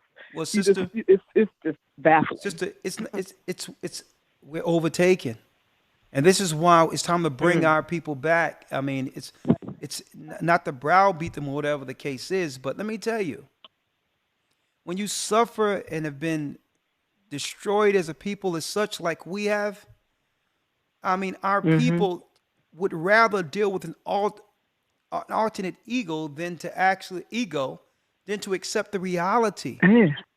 The reality of the hopeless reality that comes with accepting where we are without direction. So I'm not making an excuse for it, but sometimes people just create something else due to the self-hatred. That's the psychological effect. Because you don't see no progression in yourself because the world won't allow you to after being beat down. So it's an alter ego. Right. So, and then no hope. If you have no hope. So I'm gonna tell you. You can check it out.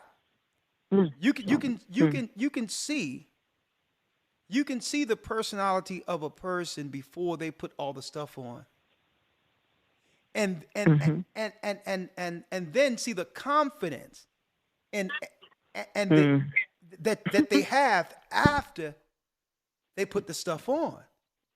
And I think the confidence, like Beyonce said, when she gets ready to go on stage with Sasha Fierce. But let me tell you, Yeah, the confidence of loving who you are is really what a man draws to. It ain't the other stuff. A woman don't understand how their confidence change when they put that on, and they believe them putting it on is why men are attracted to them. When they should show that same confidence before all of that.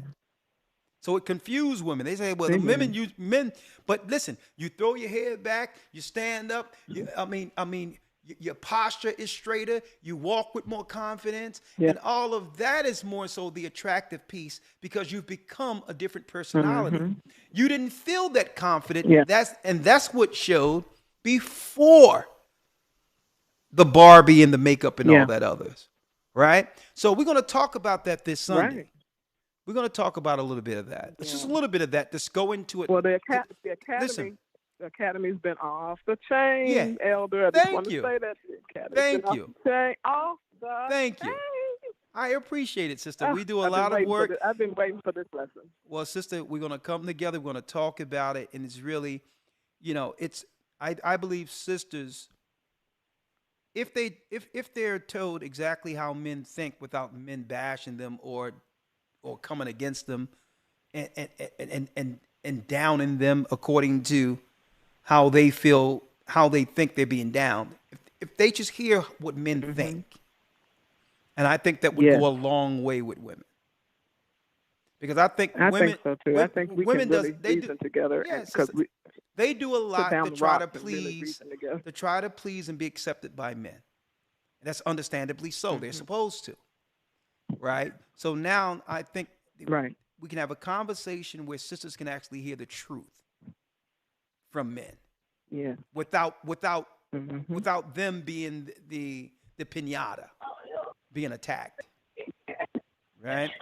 And then we can hear the truth on from the woman's side without Yes. being them Yes. attacking men, right? So it's going to be a good conversation. Thank you, and thank you for your part in the academy. It's going to be a good one this weekend. Oh, absolutely. All right, Thank you, Elder. you're welcome. Shalom. Shalom. Thank you. All right, I was supposed to have been out of here. I could take a few more calls. Chris has a comment. Shalom, Elder. Shalom, Chris. How are you? All right, pretty good, sir. Yeah. Like it's like what you were saying, Elder, and hopefully, yeah, sisters, like if we could tell you guys that you're beautiful without that stuff, that'd be awesome. But I was gonna say, Elder, yeah, it's like you were saying. This the Most High, higher. He is definitely pouring His Spirit down on the children of Israel and even our Gentile brethren and outside. You know, Yeah. Elder, it's one scripture, Acts 2:17, through I may not read. I'm not gonna read it, but Acts 2:17 through 21. I suggest all family go ahead and read it. It actually talks about how the Most High is gonna pour His Spirit out on Israel and wake the people up. And that's what happened with Chinky. That's what happened with Neo, and that's what happened with Jamie Foxx. The Most High, the Holy Spirit is moving, and we have the greatest leadership to bring forth Christ's doctrine and the Most High name. So I'd like to commend you, elders, and thanks again for your guys' work. Well, thank you, brother. And guess what? I'm gonna tell you this. We can't downplay what happens to a man like Jamie Foxx, who went through a life-changing, almost death experience. Who knows what Jamie Foxx seen in between the time that he was down, induced coma, and went through that sickness in the hospital, right? And one day we may hear that experience. To why, if the opportunity afforded itself, he would come back and just say what he couldn't say before. Let me tell you, when your mortality is tested, right, the cares of this world and how you view the world changes. And I believe Jamie Foxx, going through that ordeal, he came back a different person and said, and he thought in his mind, I could have died without having a say. Everything I'm saying, what I'm dealing with would have just died with me. And if there's an opportunity to live and speak to evil and stand for truth, I'm going to do so. I truly believe he dealt with that. Don't forget, I go to Tennessee, 2015, where Brother Azariah was on his deathbed. I flew into Tennessee, brother. I flew into Tennessee. Listen to me. Azariah was a producer for this same show we're on. The news intro that you see on the Hebrew Bible Academy was done by Azariah. The doctor called me I was on the phone at the airport, and they said he had 2 hours to live, his brother, and said, if you have to get to him, you have to get to him now. You have 2 hours to live. And I said, brother, we don't determine. The doctors can't determine when someone dies. You tell the doctor to hold on until I get there. Brother, I leave the airport, Tennessee, Memphis, Tennessee. Listen to me and listen to me good. I couldn't find a cab nowhere. And out of nowhere, a brother asked, hey, brother, do you need a ride? I get in the car with the brother. He's taking me to the hospital. I told him I have to go to the hospital. And I start talking a little bit. And the brother pulls over the road. I never met this brother from nowhere. And he looked at me again. This brother just asked me, did I need a ride to the hospital? There was no, there was no cabs or nothing out there. He asked me, do you need a ride? He pulled over and he looked at me. He says, are you Elder Ricard? I can't believe Elder Ricard is in my car. Brother, you know how long I've been looking at? I'm like, brother, I have to get to the hospital. There's a brother on his deathbed. He drives me to the hospital. The doctor looks at me and says that the brother only got a few hours. I can say what I have to say. This brother can testify to this, my brother, if he was a call on.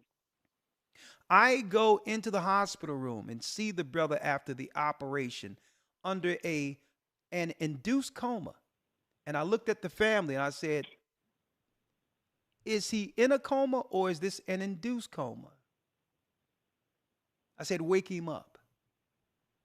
I said, no, if he's going to die anyway and only have 2 hours, let him talk. It's like, well, the pain. I'm like, listen, brother, take the stuff off of him. Azariah woke up. He looked me straight in the eyes and smiled and said, Elder, listen, Elder, I knew you was going to be on this side. I told him I wanted to come back. I told him to let me go back. I'm not finished yet. And they let me back. And he says, Elder, everything you taught when it comes to what happens on this side is real. And I want to go on the radio show and tell everyone it's real. I was over there. I was there, and I wouldn't go all the way in. And I waited and waited, and when I woke up, you were looking at me. Can you anoint me? He asked me for the anointment, and he says, Elder, I need someone to stay with me because they do weird things to me at night. 24 hours in shifts to make sure he was never alone. He lived for 5 months when they told me he would have 2 hours.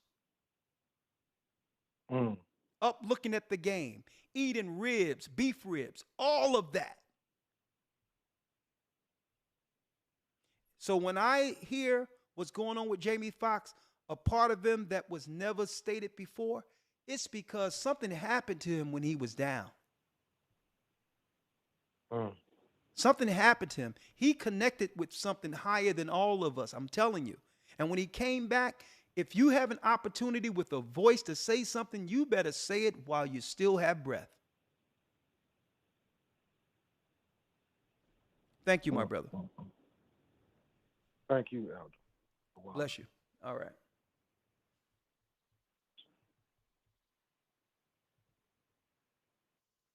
Trish has a comment and or question.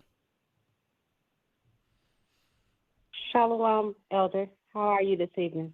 I'm blessed by the best, and his name is AHAYAH. How are you? Yes, sir. The same here. Blessed by the best, and his name is AHAYAH.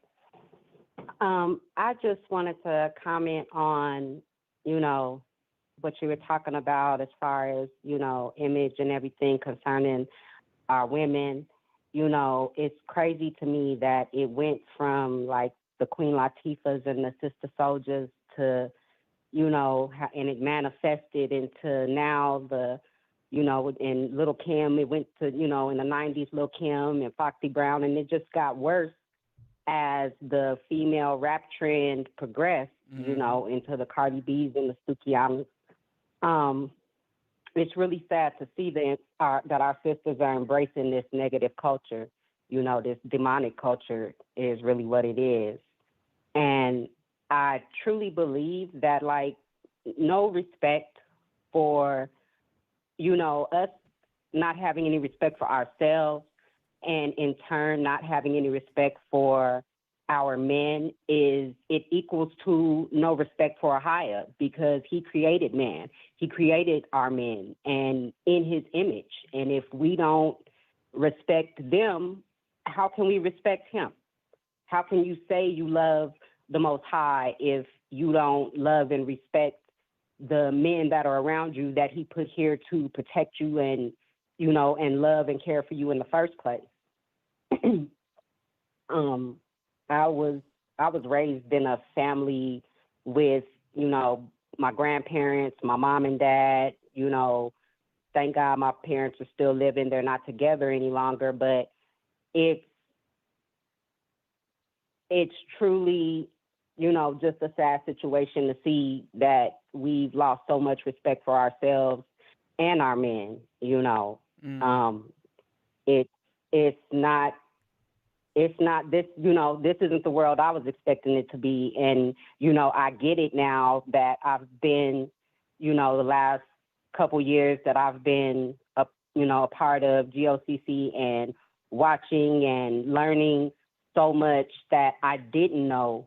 You know, it's changed me as a woman, you know, personally, just how I think and how I react and how I deal with men in general. It's a game changer, you know, and I pray for my sisters that we, you know, that we come back to AHAYAH and realize that, you know, this is really the laws and commandments and the word is what we need to, you know, to build ourselves back up, to be the strong women that we proclaim to be, so we can continue to get married and have husbands and multiply and be fruitful. And, you know, we're nothing without our men.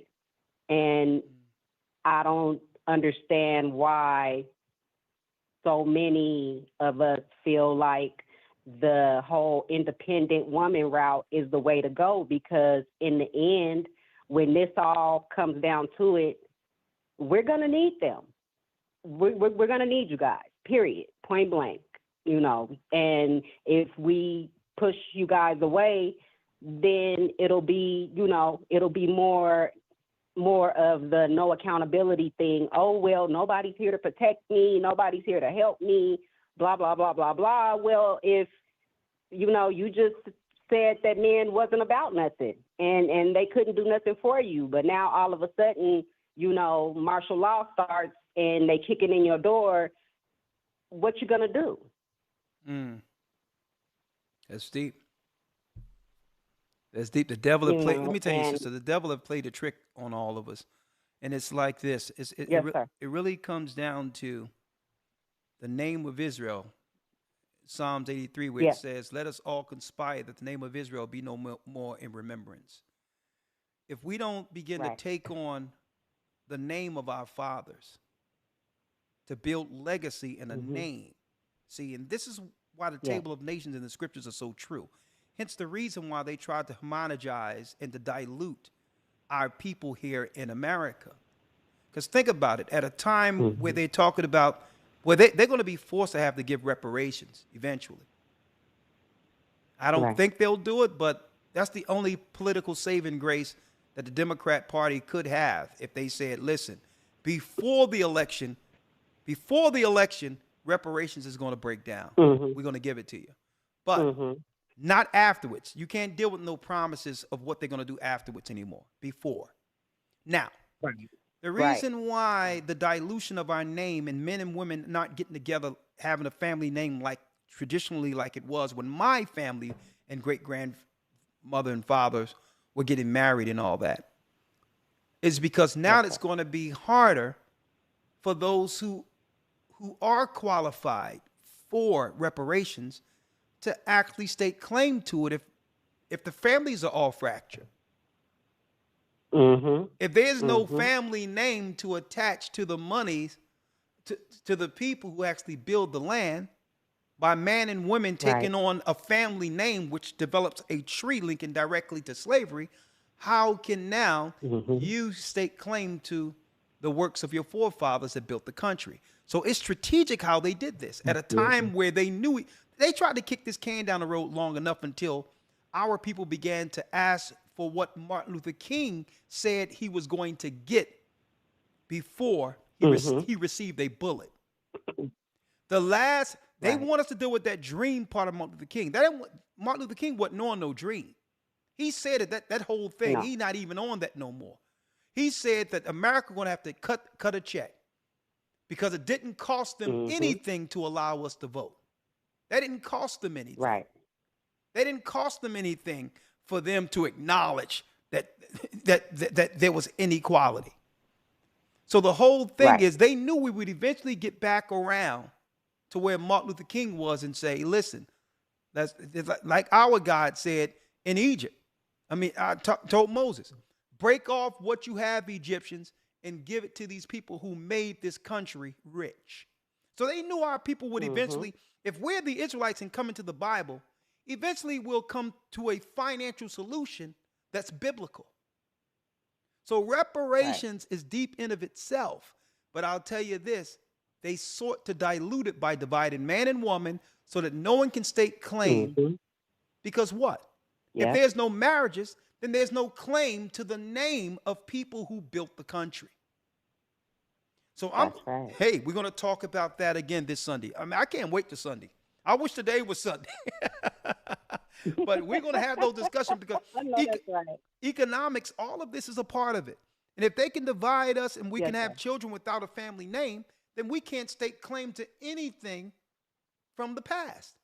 Let's cut them off from being a nation if the name of Israel be no more in existence. We even lost the names of our forefathers who came over here in chattel slavery because we no longer marry to keep family names intact. So I'm going to talk about that also. Thank you, sister. And before I just wanted to ask a quick question. Are baptism classes still going on? And how do you join? Because I've been trying to get that information for a minute. Okay, where are you? I'm in Colorado. Okay. Did I take your number before? Yes, sir. Yes, sir.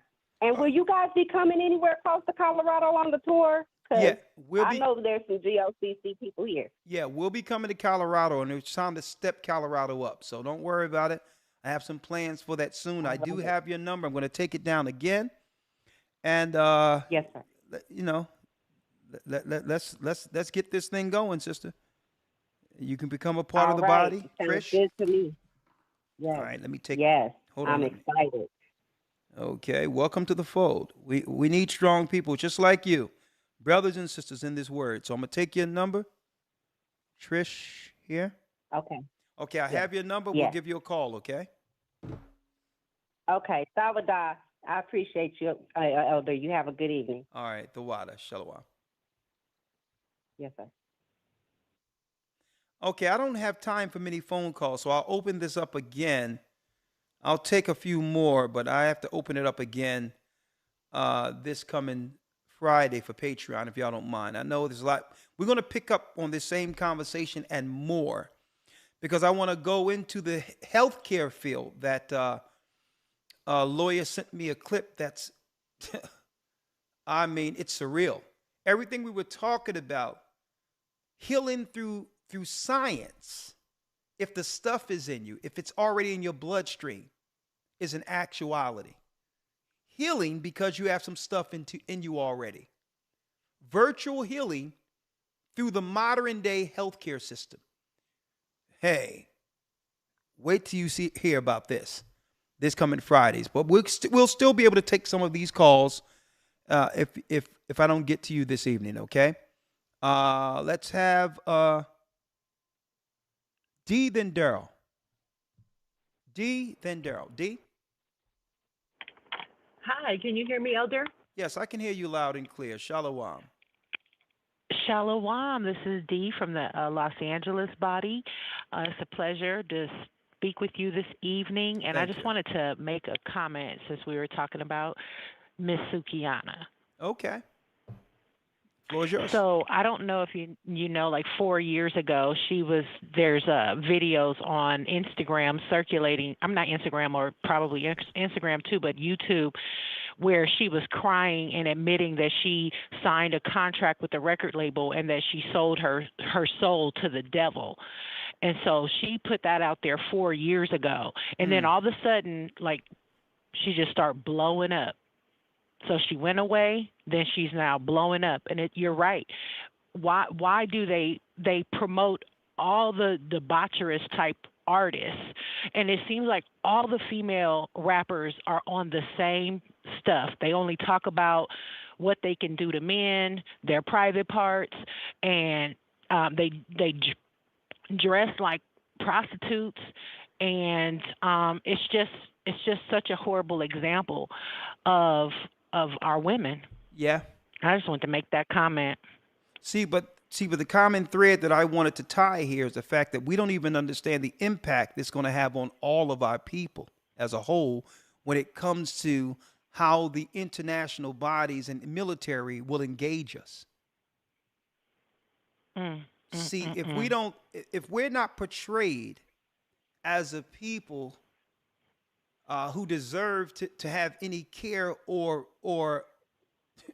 to be saved at all, if we are being promoted as less than, then I believe the armies are going to come in with the mindset to destroy first. And this happened to us. This happened to us before in Jerusalem, where the negative gets out, and now they come in without asking questions, painting all of our sisters in this light. And next thing you know, don't forget these Middle Easterns from Dubai and all that, how they're flying sisters out over there. When they come into the country and become immigrants and cutting loose in the United States during a time of martial law, they're going to be doing all types of things to our sisters because this is what they believe our sisters like.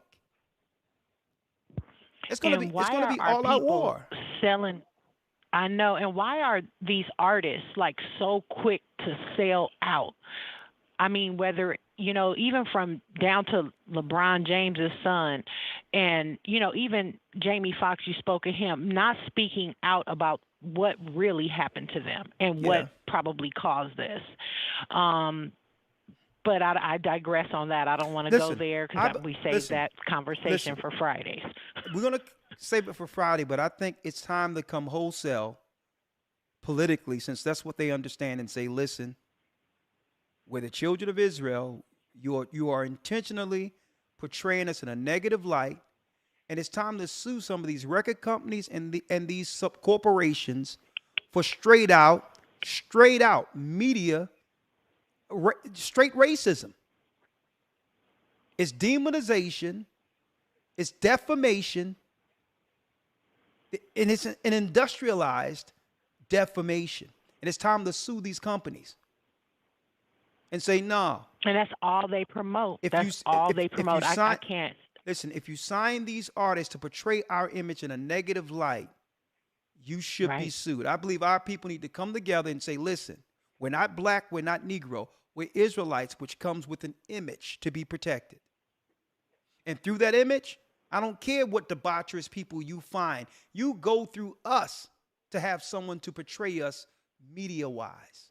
You have to come through us to get and they promote that. They just continuously promote it. Yeah, to get a correct representative. There's many men and women who can represent us on an international level positively. Just like we have to go and our people just so quick to sell us out. So no, you can't do an end around and go find the base of our community to portray all of us in a negative light. It's defamation. It is. And then even like that little Uzi Vert, the Lucifer. If you say his name, little Uzi Vert, it's Lucifer. And they're pushing like Doja Cat, all of them, this satanic, Satanism. And you've talked about Lil Nas X and it's just so it's gone way past pushing an agenda. Listen, just like they got homophobia, anti-Semitism, and all these other words out there, right? That can protect these people politically. They're gonna have to find something for us. You're right. They have And to I find some. call out all Listen, of our brothers and sisters that yeah, are online yeah. right now. We should come up with a word that describes what they're doing to us by putting these people on a pedestal to promote to our children and to the next generation. Because I see her and I'm like, man, we should have put the brakes on little Kim back in the 90s, because Yeah. now in 2023, here's Sukiana. I Yeah. mean, and she's pushed every envelope. Like, she's trying to go past. It seems like every one of them just get worse and worse and worse. And it's like, when will it stop? Listen. And why are some of our young people supporting this? Sister, you have to realize, I don't know if you were here earlier, but there's always a base element within any society. If anyone is asking us to quell any level of negative or debaucherous behavior within our community, that will never happen. So the question is not whether or not it's happening. Why are they seeking out that to promote us throughout the earth? That's the problem. Because why? And Judah in particular. Listen, because why? As long as there's an opportunity for repentance, even though they're the base, they can change their lives. Do you think Sukiani is not going to regret down the line what she did when her children see this garbage 10, 15 years from now? So the whole thing is, it's upon us to stand in front of this and say, no, you can't choose the base within our society, because I'm not trying to find the drug out, debaucherous prostitutes amongst your community to push them publicly as an example for you. So that's the whole deal. Yeah. So it's. Yeah, and so before listen, I got this current job, go ahead. I'm sorry. What I'm saying, sister. Christ showed forth a level of repentance for those who are in sin. So there's an opportunity for all of these people to repent. So that's where the Bible comes in. That's where we come in to try to help them change their lives. When the devil is doing an end around, instead of changing their lives, they're moving from around those who will protect these people who are hurt, and placing these people as an example of what our people are within these communities. At the same time, our people have come to the truth that we're Israelites. There's no coincidence in this. So all in all, it's not about getting everyone on one accord, because that'll never happen. It's about standing up and saying, you know what? You have to go through us to get to them. You're no longer going to use them to misrepresent us, because these people are hurting. If you want a representative from us, we can show you good men, good women, family people that can be our representative, like you do with China, like you do with the Arabs, like you do with the East Indians. But we're not going to allow you to continue to degrade us by giving contracts to the base of our people who are hurting. And it's time that our people start standing. Video, yeah, go ahead. I'm sorry. Yeah, in her video, she said that she was trying to sign this contract and everything too for her children and to get out the hood, And they do target people who are hurting, who are impoverished. Yeah. And here they go. Yeah. So it's time. Like you seen that. Listen, you seen when that thing popped off in Alabama, and that brother jumped in the water and swam to the shore to actually defend his people. Yeah. Who was getting beat down, who was actually getting jumped by a bunch of cowards. Yeah. Well, listen. And then they tried to drag Marlon Wayne. Listen, I don't want to go too far into that, but what I want to say is, yeah, there's some political fighting that need to be done on the forefront to stop these same devils who are using the media to demonize us, and get in front of that and see what legal recourse that we can take, because they don't understand anything unless you deal with them on a level they understand. Right. We used to have people like, we used to have people like, I gotta go, sister. I gotta go. Let me place. Right. Let me put you on hold. We used to have people. Thank you. You're welcome. We used to have people like Reverend Al Sharpton and others who would stand up, understanding what, knowing the political demonization and how that can affect our community, and do what? Fight against it politically. 'But But he sold out to the media. He's a Democrat shield now. He's nothing but a puppet being utilized as an enemy against his own people. So here it is. Here it is now. Let me break down this real quick before I take the next call, and then we have to go, and I'll open up calls next week. We have no one to represent us. Jewish people have the ADL, the JDL. They have anything. If it sounds like you're framing something that could demonize them or have them viewed in a negative light, it stopped before it started. Okay? So something is going on. When I say something is going on, they are meticulously coming into our communities, finding the base of our communities, and promoting what? Promoting the evil and debauchery that's within every community in this earth. They've tainted the whole earth. Anything negative you can find in our community, you can find in theirs. So it's time for our people to say, you know what? Not only will I not listen to that music or represent it or support it in any fashion, we're going to have to start, people have to start going after the corporations who's incentivizing this negative image against our people. That's what it's going to take. That's what it's going to take. It's going to take our people saying, not only are we not going to listen to this crap anymore, we're not going to allow you companies to push this garbage to our children. The prison complex, the destruction of family, us killing one another is a direct result. It's a direct result of the music and the portrayal that they've been pushing through the media. The media, I believe, beyond any shadow of a doubt, that's right, is the tongue of the devil.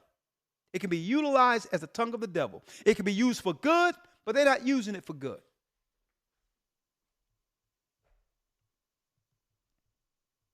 And they can no longer become or be the moral compass for us anymore to determine what we should get enraged about. We get enraged based on, we have situational outrage, depending on what the news tell us to get outraged about, while our community getting destroyed and our people are being replaced. Wake up, folks. They're replacing you. Last call. I'm sorry I couldn't take all of the calls. I have to go. And I'll be ready this Friday. I'll tell you that. I'll be ready this Friday for Patreon. I thank you all for your support. Samuel has a comment. Hey, Shalom, Elder. How you doing this evening? I'm doing well. How are you?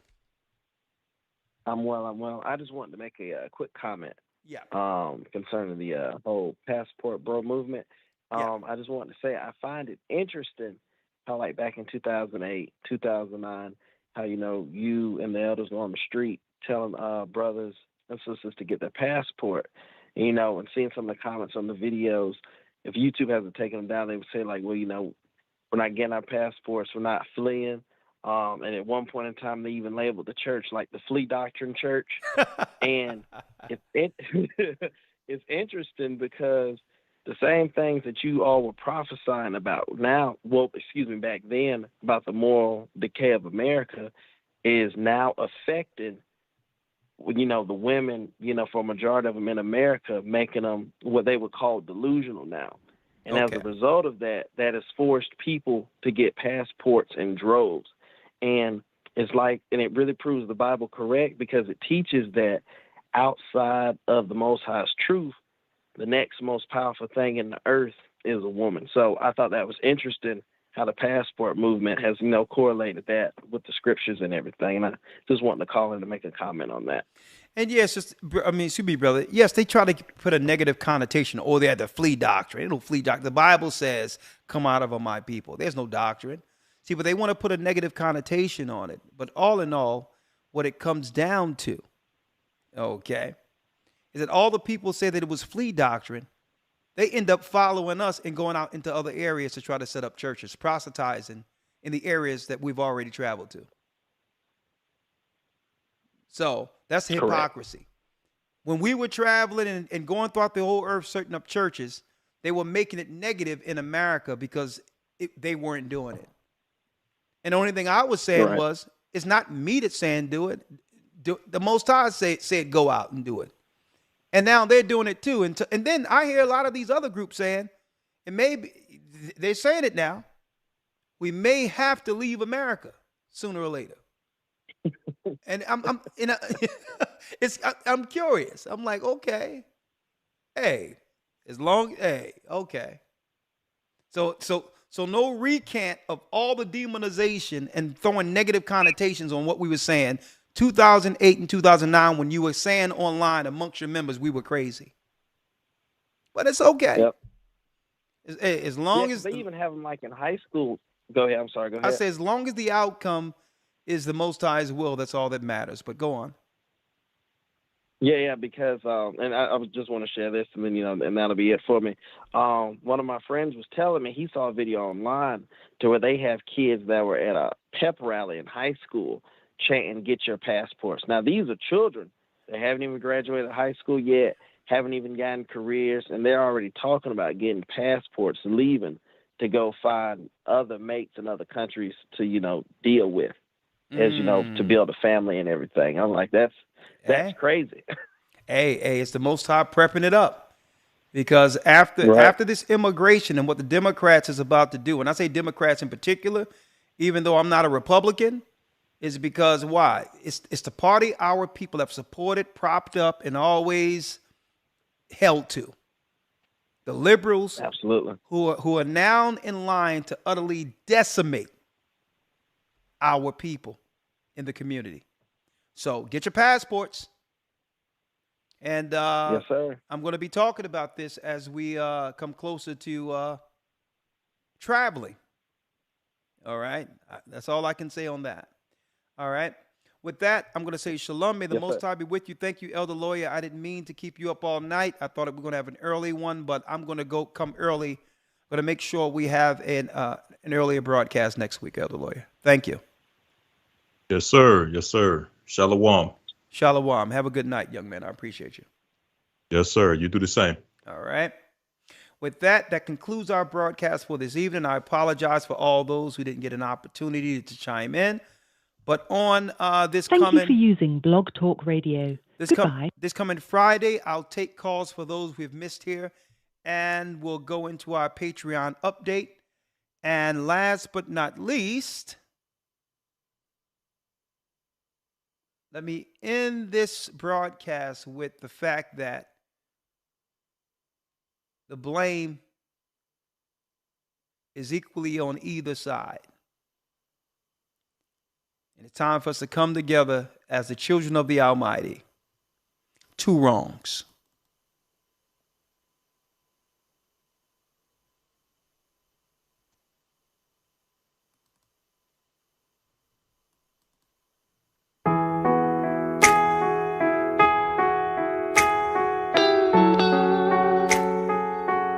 Let's talk for a minute.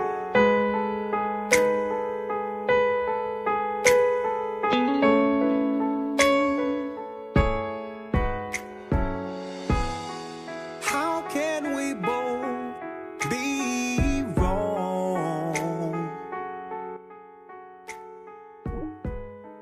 How can we both be right? And how can we call this love?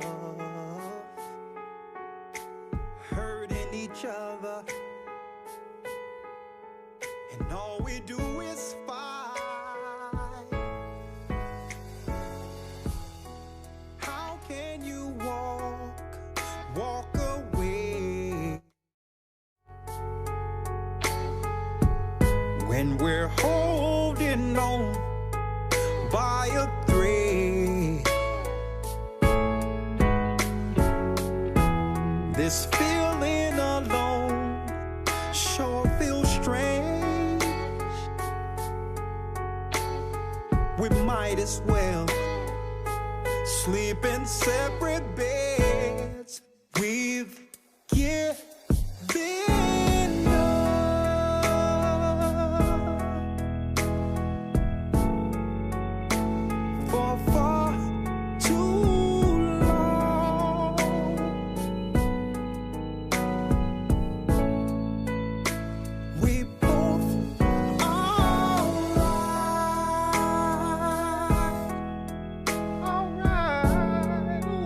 We've become two wrongs, baby.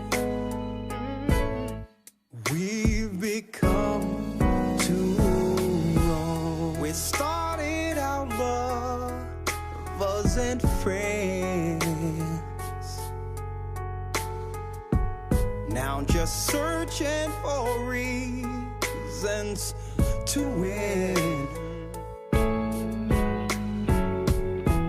Too stubborn, don't understand.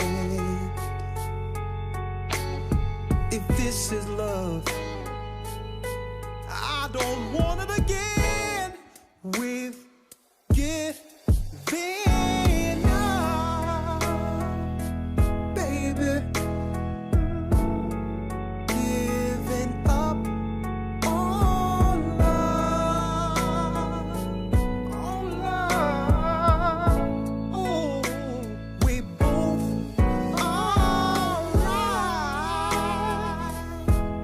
alright.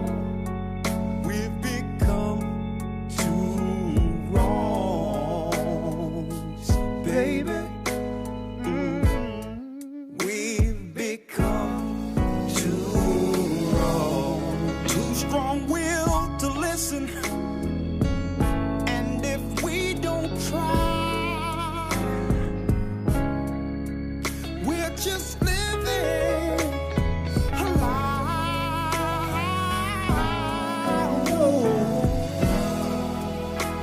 And before you go, get up and walk out that door. I hope it don't take too long before you know you're wrong. How can we both be right and let our love die? Oh no, we've become too wrong.